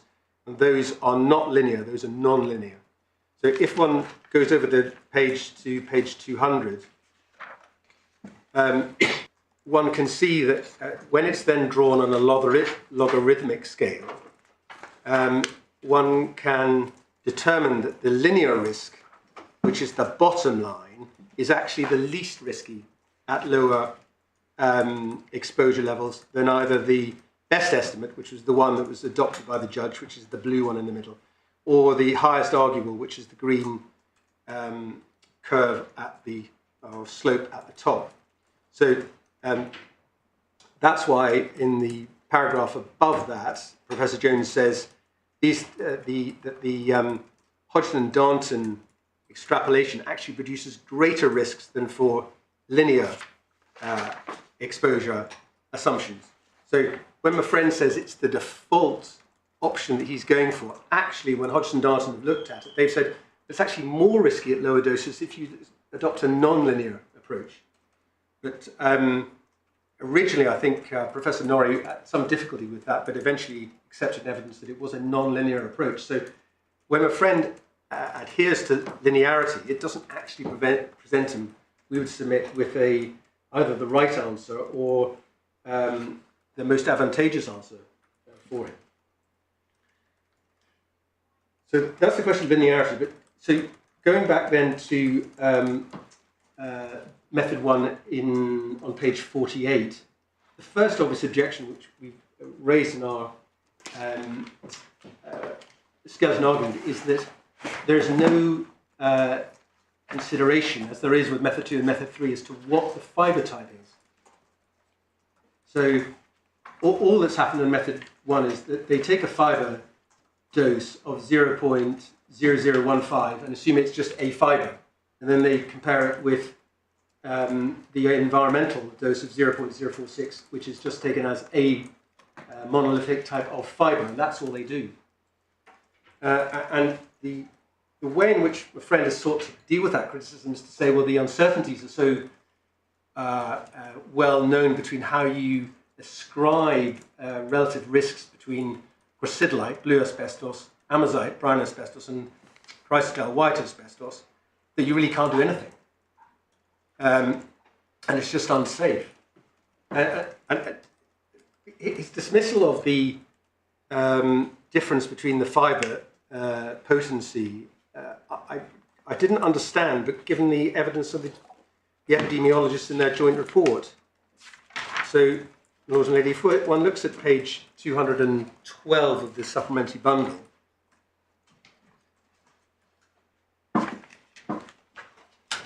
the agreed evidence is set out in paragraph 2.2. It says, we also understand that Mrs. Johnstone was employed at the defendant's premises between 1982 and 1989. We agree that during this time she will have been exposed to some extent to chrysotile asbestos. We agree that exposure to chrysotile asbestos is an established risk factor for pleural mesothelioma. We also agree that chrysotile asbestos is less potent in its effect on increasing mesothelioma than amazite or chrysidolite, other forms of asbestos that have been used in the UK. The ratio of relative effect at occupational exposure levels may be around 1 to 100 to 500 chrysotile, amazite, or chrysidolite, respectively, and that's Hodgson and Darnton. I mean, that was in the joint statement. That was always assumed by counsel conducting the trial as being the basic parameter of there being a strong differential risk between the three types of fibre. And you may be able to move those around a little bit depending if you exclude peritoneal mesothelioma. But the fact that chrysotile is much, much less risky is highly relevant to how you do method 1. Because I've no doubt that if this had been a chrysidolite exposure, my learned friend would have said, well, that dwarfs any question of environmental exposure because it's up to 500 times more potent than other types of asbestos exposure. Mr. Platt, the fault is wholly mine because I did just do a check on time. Oh. No, what I'm trying to say to you is this. You've just started. We're listening as carefully as we've listened to all that's been put before. Can you just slow down slightly? It's all right. I think I was worried that I was going to overdo my time. Don't be, because that's probably my fault, because I made You were ascribing it to overexcitement on your part. Okay, just run that last bit again, all right? So, Melanie, what I'm saying is that the the joint statement set out the understanding of the parties going into this trial, which was essentially repeated by the judge in his judgment, which is that the ratio of relative toxicity between the different fibres was around 1 to 100 to 500, as I set out in paragraph 2.2. And that even if you move the numbers around, that fundamental difference between fibre toxicity is still there. And that no doubt, if this had been, we say, a blue or crocidolite exposure case, my friend would have been jumping all over that to demonstrate and enhance risk from the exposure that the deceased had. In fact, if one looks at Hodgson and Darnton at their Table 11 conclusions, there never is a risk with crocidolite that you would be able to establish no material increase in risk. The risk profiles are fundamentally different. And all that Hodgson and Darnton have done in their modelling is to model the different toxicity between the three types of asbestos. Now, my friend then has made reference to tremolite. Every single batch, as it were, or sample of chrysotile is contaminated with tremolite. There's an epidemiological argument that chrysotile, pure chrysotile, doesn't actually cause mesothelioma. But because it's always contaminated with tremolite, which is an amphibole, it does have a role to play in mesothelioma. So the presence of tremolite is included in all the studies that Hodgson and Darnton have looked at when they performed their epidemiological analysis. So one can't just say, well, it may vary, therefore you can't suggest that chrysotile is less potent than crocidolite. It's already in the studies because it's always there, because it's a known contaminant. So where we say that a friend has gone wrong is he's not assuming it's chrysotile when his occupational exposure assessment on method 1 on page 48. And then he's assuming that the environmental exposure is exactly the same and it's all chrysotile, when clearly, whilst we don't know exactly what the mix is, we know that it will be a mix. So that's to go to the next page on the joint statement of the epidemiologists, paragraph 2.3 on page 212. They say, we agree that Mrs. Johnstone will also have been exposed to asbestos from general sources in the environment, both out of doors and inside buildings. We agree that asbestos from environmental sources may include chrysotile, amazite, and crocidolite, although it's not possible to specify their relative proportions. So you said that method 1 doesn't take account of any of this. Is it not right that in method 1, identifying the occupational exposure in this case, account was taken of the fact that it's chrysotolite? Chrysotile. My Lord, well, not in method 1 it isn't, because they've just counted the number of fibres, because they've assumed that it's pari passu the environmental exposure. So they've just worked out as a percentage. So 0.0115 divided by 0.046 gives them their risk figure. But we know that the environmental exposure, by looking at paragraph 2.3, includes everything. So you're not dividing this. Right, so I'm wrong. I'm plainly wrong that the assessment of the actual occupational exposure wasn't. The fact that it's chrysotolite wasn't taken into account. No, it was not. It was not for these purposes. They assume every fibre is the same. It's the only way that they can make it work, because they don't want to look at Hodgson and Darnton, because that would then expose them to arguments of a relative toxicity.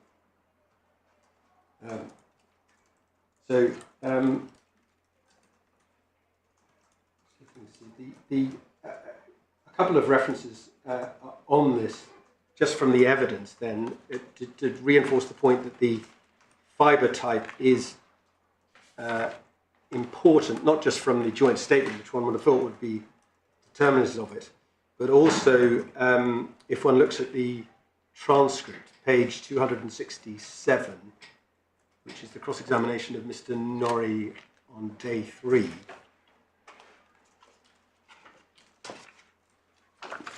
It's letter F. I've got the one-page reference. Page 267, or supplementary bundle. So where it says at F, does it not follow that from that any assessment of the risk of contracting mesothelioma should take account of fibre type? Then after a pause, yes. Yes, so in making an evaluation of the risk of different scenarios of exposure, say, for example, background ambient exposure on the one hand, or occupation exposure to crystal on the other, it'd be important to consider fibre type in that evaluation. Yes.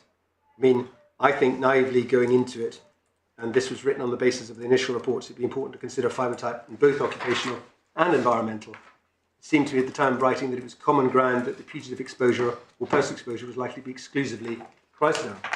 And that's correct, but that's not what's happened in method 1, because they've not assumed that.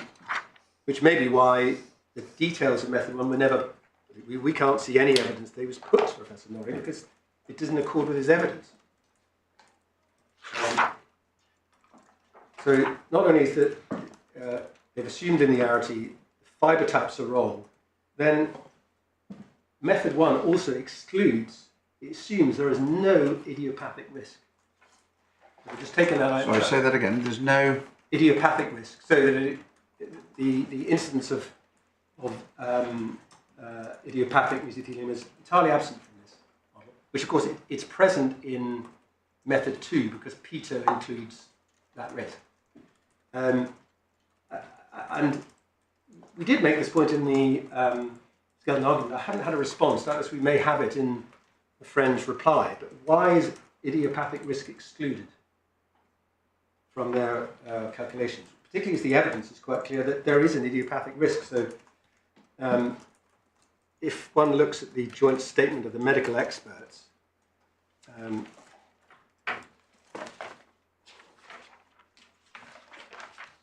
that's to be found at page 250, Lord and Lady, in the supplementary bundle.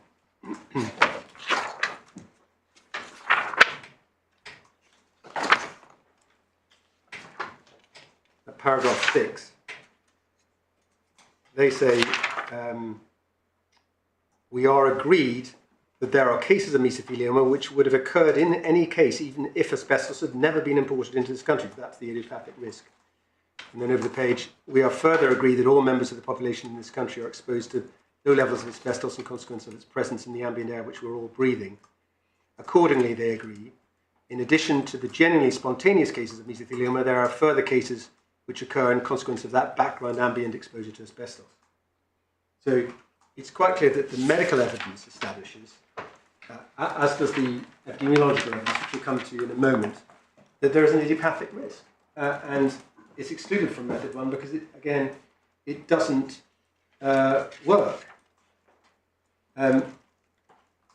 It might be useful when one's looking at this then to look at Peter, because I know my friend took your lordships and your ladyship to it. I just wanted to try and explain one factor that is confusing when dealing with these background rates. So if we start on page 343 and 344.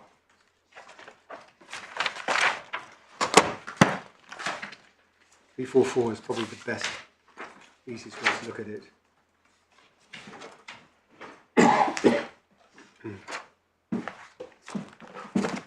So the table that accompanies the Peter study hasn't been included, so we need to to work it out from the language in the text. But under background incident rate at the bottom at 4.4, the authors say the unattributed cases in each row of table 3.42 are presumably due to ambient or unreported asbestos exposure or to other or natural causes. They're missing out the next 3 lines and going on. The analysis of attributable risk in table 3.42 indicates that these background cases accounted for 67.6 or 14% of the 52 male and 68, that's 62% of the 110 female mesothelioma cases. So where the position is with this is that there's a confusion about why 50% and the rule of thirds. 2/3 almost of the female mesothelioma cases do not have identified asbestos exposure recorded.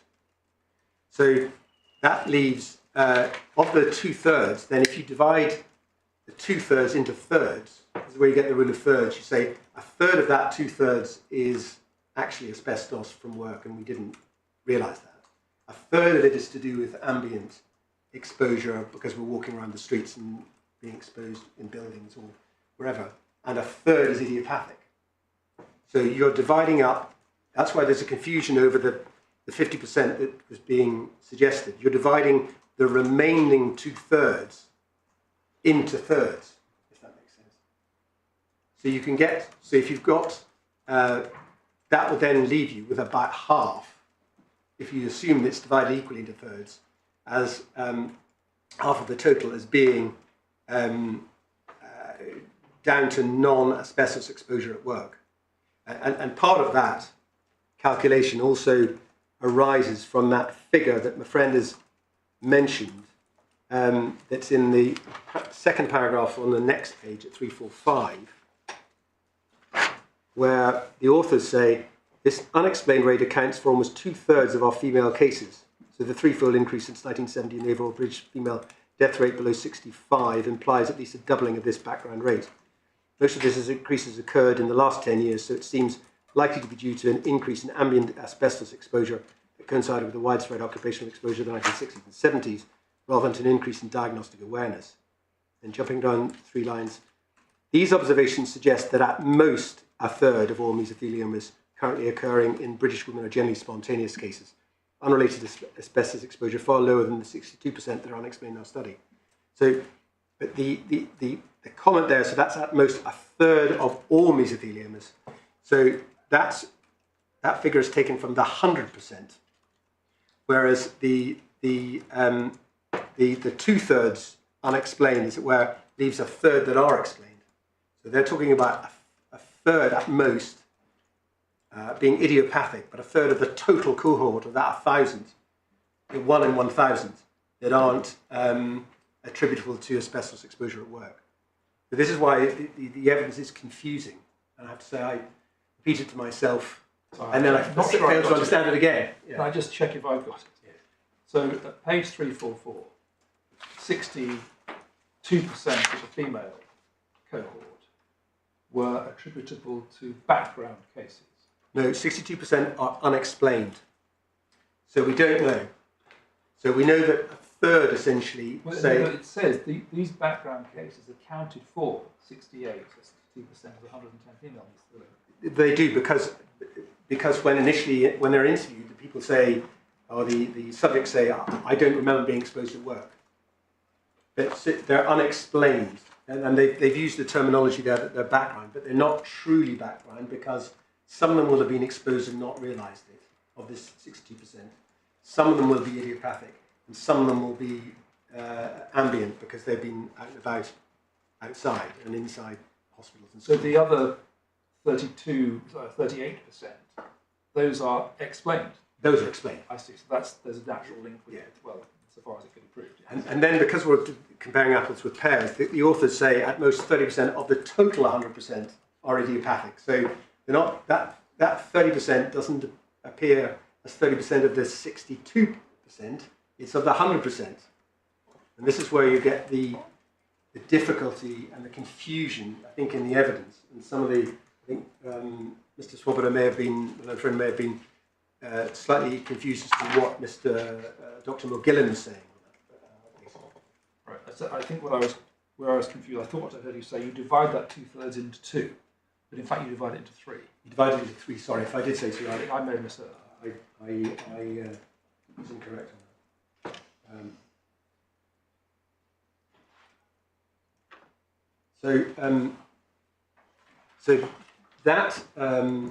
that.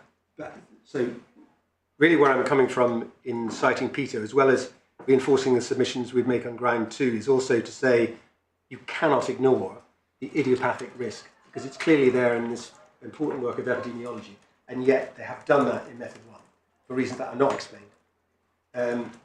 Presumably because, again, method 1 doesn't work if you put in idiopathic risk, because how do they account for it? Because they're just comparing a notional fibre with notional environmental exposure, assuming every fibre is the same, and you can't incorporate the idiopathic element. and they don't. So we just say that sure enough, obviously, it's just methodologically wrong. And that's doubtless why Professor Norrie didn't actually say that it was the right way to go about it. So there's that. Then, as well as the fact that the environmental exposure, going back, this is to the skeleton argument of learned friends at page 48, as well as the fact that we've got two competing figures, and they assume only that it's the same type of fibre as the exposure. The environmental exposure calculation itself is, we say, unreliable as a denominator to use in these cases. So if, again, we look at the joint statement, if we may. Sorry, which is unreliable? So the environmental table at 48. Yeah, so the environmental exposure is unreliable, A, because they assume fibre types are all the same. Yeah. But secondly, also because the actual way they get to that figure is unreliable. And I just was going to take your lordship to the joint statement to illustrate that point. So if one goes to page 224,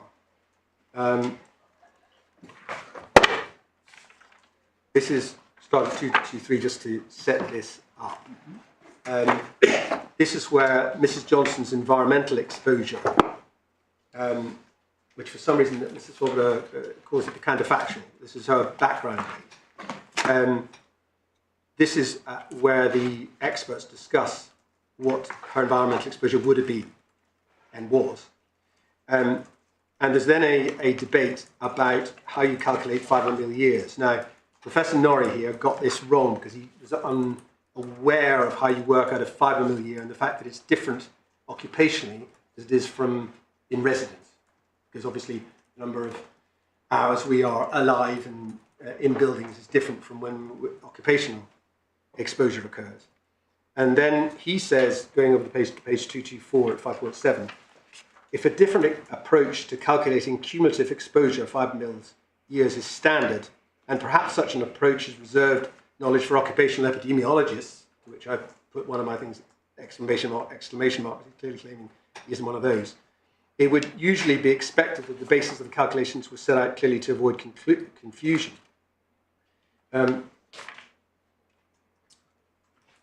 Then what we see on paragraph 5.8 is how they've calculated their respective figures. I'm not sure. I think that this sort of paragraph that you get at 5.7 is an appropriate thing to have in a joint statement for experts. In cases with experts, you should be able to look at the joint statement. That's the first thing one goes to, because that sets out effectively what they agree and what they disagree.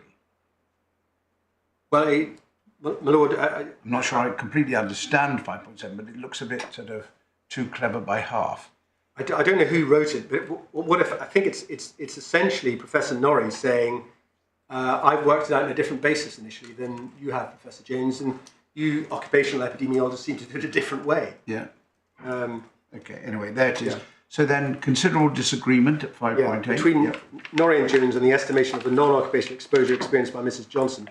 Professor Jones calculated as 0.046, so that's the figure you can see in Model 1, based on assuming a certain amount for schools and a certain amount for residences, and further assuming 10% of the time is spent indoors and 90% outdoors. Whereas Professor Norrie takes a much simpler, open brackets, and possibly too simplistic, that's his own signing up to this, approach that uses the published UK Department of Transport estimate, a midpoint of urban and rural estimates of 0.000515 mils to give a 50-year cumulative exposure estimate of 0.0265 mil years. Now, so all he has used as his denominator for environmental exposure is a Department of Transport publication, essentially back of the envelope calculation, worked out what the mid-range point is, and then multiplied it by 50 and said, well, that's your lifetime dose. So, I mean, it is, maybe this is a jury point, but it is peculiar, in other words, that my friend is attacking Peto as being unsophisticated and unreliable, but this is the exercise that they do for their denominator under method 1, which is, I mean, if I'm charitable, I'd say it's a desktop approach. If I'm uncharitable, I'd say it's a back of the envelope calculation. So So again, we just simply say that it doesn't work. In fact, if one reads on in that paragraph, it says making explicit allowance for indoor and outdoor exposure, because Professor Norrie made only allowance for outdoor exposure, not indoor. So making explicit allowance for indoor and outdoor exposure does not alter Professor Norrie's estimate substantially. So Professor Jones' estimate of the non-occupational exposure is around 20 times larger, he says. But, in fact, the difference is ascribed only to the fact that Professor Norrie has misinterpreted the 5 mil year point and the difference over the use of indoor and outdoor exposure. So, where do we find that? So if we look at paragraph 5.14, maybe, on page 227, where they say... No, where do we find the fact that he didn't get it quite right? Sorry, no, the indoor and outdoor. Yeah, well, you make two separate points, yeah. Yeah, so where he says possibly too simplistic on the second line down on page 225, he's saying, well, I just used the outdoor rate. And then he says on the fifth line of that paragraph, making explicit allowance for indoor and outdoor exposure does not alter Professor Norrie's estimate substantially. So he's saying, well, if we change it, then it doesn't alter it that much. But what's clear is that the calculation of how we did 5 mil years is the real difference between them. And what then is said in paragraph 5.14, which is on page 227, is that taken together, the correction which Professor Norrie had to give to 5 mils occupational year and the differences in values for environmental concentration explain the differences between the calculation results of Professor Norrie and Professor Jones. Professor Jones considers his figures to be more representative and reliable than the two results. So that's... So is that acknowledging that the 0.0026 figure you see in the table, which is Professor Norrie's figure, is wrong? He's acknowledging in the joint report that's a wrong figure. That is the conclusion that I would draw from it. I'm not sure that Malone Friends agrees with that, but I would. Because again, it's remarkably unsophisticated. Rather than PITO, which is a proper observational study that looks at people born in the 1940s, which the deceased was, it says what's the rate of mesothelioma in these folk and what's the causation behind it, rather than taking this Department of Transport estimate for outdoor exposure. I mean, we really are again comparing apples with pears. So we say for all those reasons, this is the wrong way to go. And perhaps it might be just appropriate now just to mention this in terms of Professor Norrie, because part of ground one is that Professor Norrie should have been preferred, as evidence could only be preferred.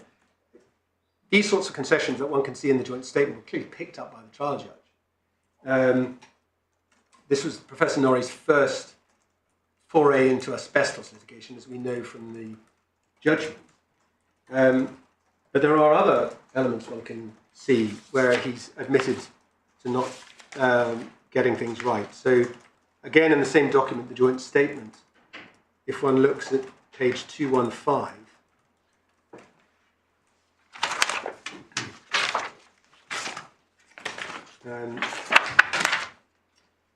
your 3.6, your Lord and Ladyships will see Professor Norrie says, Professor Norrie would also like to thank Dr. Mogillan for spotting a mistake in Professor Norrie's report in that he mixed up quoted lifetime risk 1 in 100,000 with annual risk 1 in 1 million. This was mentioned on 4 occasions, and on 2 occasions Professor Norrie got the lifetime and the annual risk switched around and apologises for this. In fact, what is notable is that I'm not aware, I'll be corrected if I'm wrong, of Professor Jones ever having to amend a calculation figure in his evidence. Clearly changed his position on the PITO figure, but he didn't make any sort of calculative errors, whereas it appears that frequently that Professor Norrie was making such errors. And he's remarkably self-effacing about, I would submit, his lack of experience in this area. So if one jumps on to page 255,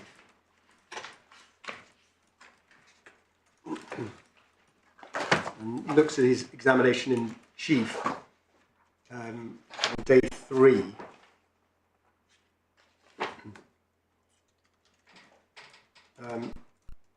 Right at the bottom, there's an answer. It's again one of Professor Norrie's long answers again.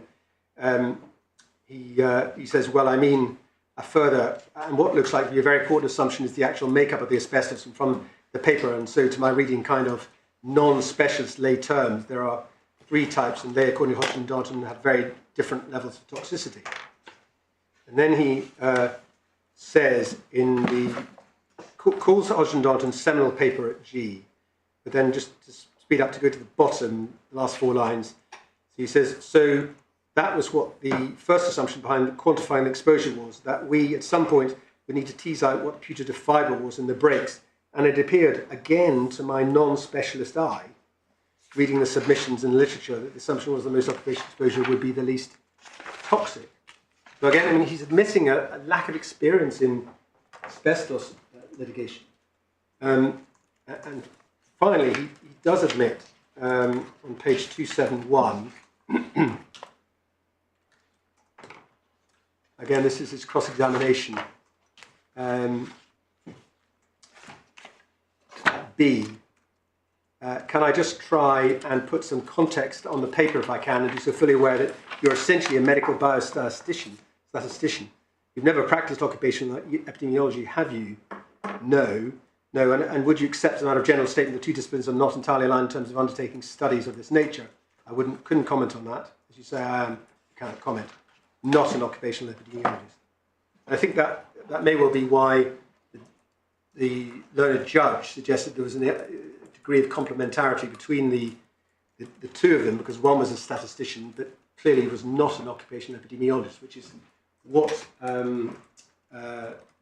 Professor Jones is and was.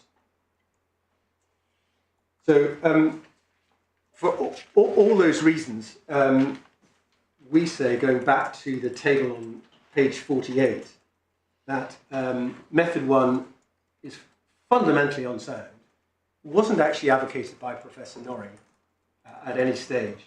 It suffers from so many defects that it's simply not a credible basis for assessing material increase in risk.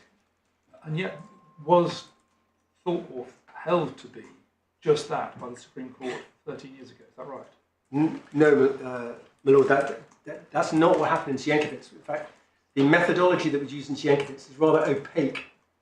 They worked out a material increase in risk of 18%, but fibre differential was certainly part of that analysis. When I say that, what was endorsed there was an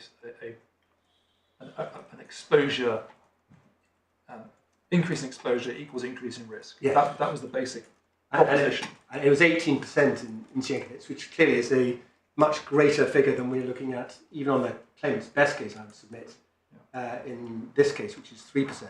So if we call that, for want of a better word, method 1, yeah, well, it is possible to have method 1, but with the added into it is the nuances that you say weren't present here. No, my lord, I would submit not, because method 1 is fundamentally wrong. Yeah, and yet endorsed by the Supreme Court. Well, no, it's not, because they didn't do this exercise on Sienkiewicz of taking the fibres and dividing it by the occupational exposure without fibre analysis, without everything that goes into really number 2. It's difficult to say that, Lord, because it's not clear from the report precisely how the 18% figure is worked out. Right. But you say the various nuances that you say should be adopted cannot be worked into method 1. No, they can't. If they can't be, that must have been apparent before the Supreme Court. I mean, it may be that science has moved on since then, I don't know. Well, no, because I think fundamentally what was the evidence before Judge Mayne was different. They certainly had evidence of fibre toxicity, and it was a calculation undertaken by the IOM expert, who I think appeared in Kerr. So, Alan Jones. So it would have been done with a great deal more sophistication than this method 1 exercise. I don't know what his denominator was, but I do know that fibre type was certainly part of it. And it wasn't done with reference to Hodgson and Darnton. But the other point is that it's clear from reading the report in Sienkiewicz, the Supreme Court didn't in fact have to go under the bonnet to work out how it was worked out, the material increase in risk. That was common between the parties at 18%. And obviously, counsel for the appellant, now my Lord Stuart Smith, he was advocating in this case that you needed to prove a doubling of the risk to prove causation where you've got a background issue, and that's obviously clearly not the law. That's what they held was not the law. Well, just when I'm mentioning increase in risk, to answer your Lordship's point about why it's material, if, for instance, we get a carcinogen like asbestos, and you do an epidemiological study and you get a risk ratio of 3, let's say, which is greater than 2, so as long as it's greater than 2, then you would have, if you take 100 people, then 300 of them would develop mesothelioma. So 100 would have developed anyway. So if you are looking at the balance of probabilities, you look at the 200 and say, well, they've got mesothelioma from asbestos, and the 100 haven't. So it's more likely than not you fall within the 200 cohort than the 100 cohort. So that's why if there's a risk increase of more than 2, you can make that deduction. Now, clearly, you need to use that sparingly, but it has been used in bladder cancer cases, and it was used in the big litigation of Fernicide, particular diseases. And it is used also in asbestos-induced lung cancer, where you have to demonstrate that it's not smoking that caused it, but asbestos. And you do that by working out the number of 5 mil years of asbestos. And basically, if it's more than 25, then you've doubled the risk of lung cancer from asbestos, and that proves causation. And then you get to Fairchild, and you get to the who question. So that's why doubling the risk. So it is a recognised method. It's not the back of a cigarette packet. No. And then it was endorsed by the Court of Appeal in Hennigan to try and tease out, is it smoking or is it asbestos? Yeah. I hesitate to ask this question because I'm just conscious I could just open up unnecessary issues. But you've told us that in the Supreme Court, the figure of 14% was 18% was agreed. There was no need to go behind it, and therefore not analysed in any particular way how it was assessed. And it was some years ago. We all know methods, practices within the field of medicine science has moved on. Is that a factor in getting to where we now are in the assessment of method 2 and what it encompasses? Even though Peto was around at the time and so was Hodgson and Johnstone, they weren't deployed in the way this has now been undertaken. I think that we were less sophisticated in those days as to how we were working out risk. I think that's almost certainly the case. Yeah. There is an update to Hodgson and Johnstone. I ought to mention that 2023 done by one of the authors, but it doesn't change anything. It just doubles down on what was already there. But undoubtedly, it started with Bannister which is a model, which is a method 3 case, where we started looking at these matters and determining for these edge cases, which are very, very low exposure cases, is it really the case that they are actually caused by occupational exposure? And the answer in Bannister and Care was no.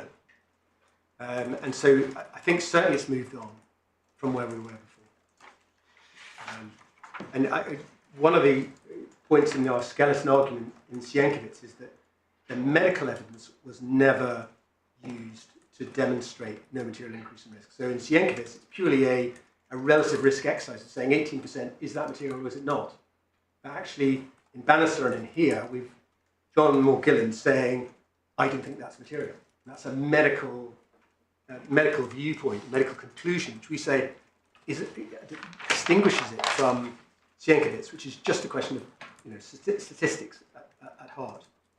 And that's why we do advocate method 3 as another alternative, because it allows the doctors to look at the epidemiology and say, well, I think on balance, this is not caused by that occupational exposure.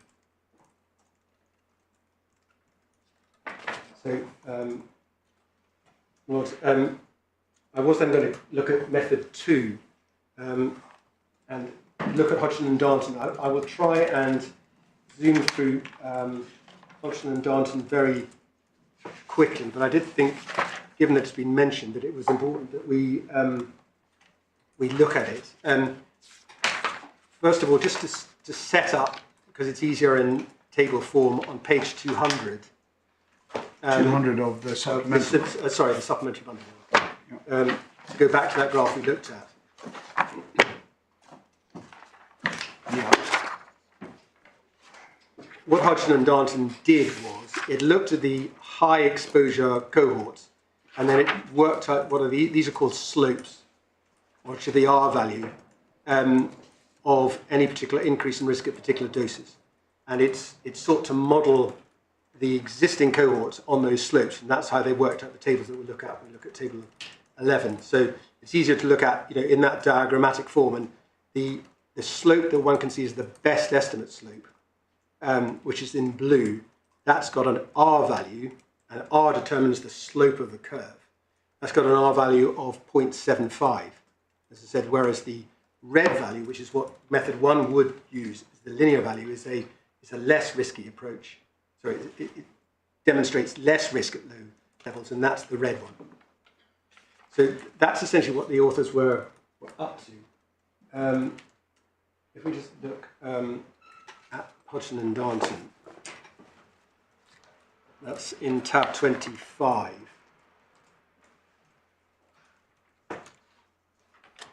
Your Lordship's in relation, you'll see that the study deals with pleural mesothelioma, peritoneal mesothelioma, and lung cancer. And so it can be confusing if one's not careful to know what one is looking at. But the original germ of the ratio between different fibre types is on line 5 of the head note you can see in Hodgson and Darnton, which is that 100, 500 for chrysotile, amazite, and crucidite. So that's where that figure comes from their analysis. But in essence, what the authors did was, they, if one looks at 328A, and I won't go into the detail of this. 328A it should be. There are 17 studies that were analysed in Hodgson and Darnton, and those are all on the left-hand side of that table. And they then calculate the number of mesothelioma deaths, whether that was more or less than expected, what the average dose was, and then they work out mesothelioma risks expressed as a total of expected mortality. So they do that exercise, and then if one goes over the page to the next page, 328B, they then model that with confidence intervals. So all these studies are on the x-axis, and the confidence intervals are seen as the lines with the horizontal line being the figure that they've taken as a kind of an intermediate figure, the resolve figure. So where you see a Y, that's a reference to chrysotile cohort. Where you see a 0, it's crucidolite. And where you see an A, it's amazite. So if one looks at that, one can see that the O's are all on the left-hand side, because they've got the highest risk of mesothelioma per fibre mil. And the Y's tend to be on the lowest level, because they're on the right-hand side, because they are the least risky form of asbestos. And where there's a YO, what is we would submit clear is that that's both crucidolite and chrysotile. It's the crucidolite that's driving the mortality in those studies rather than the chrysotile. And certainly that's what the conclusion the authors came to. So that's 3228B. Then 328C. There's a heading that starts risk assessment at moderate and higher cumulative exposures. And they give this figure of mesothelioma, the qualified risk for mesothelioma at the kinds of cumulative exposure levels recorded in the review cohorts, say from 10 5 mils upwards, represents a reasonably coherent picture with values of risk of mesothelioma in round figures, 0.5, 0.1, and 0.001 for crucidolite, amazite, and chrysotile. So that's where they've got their figures for the different toxicity between the different fibres. And then if one goes over the page to 329, extrapolation of low exposures at the bottom of page 329. My friend's already read that passage over to the end of the first paragraph on 330. But he didn't read the last, the next paragraph on the left-hand side on 330, which says, however, if the true relationship between exposure and response was not linear, the impact on low-dose extrapolations could be dramatic. And that's what the authors actually have found, is that it's non-linear. And so it's actually more hazardous to be exposed than you do from a linear extrapolation at low doses. And they've accounted for that in their figures.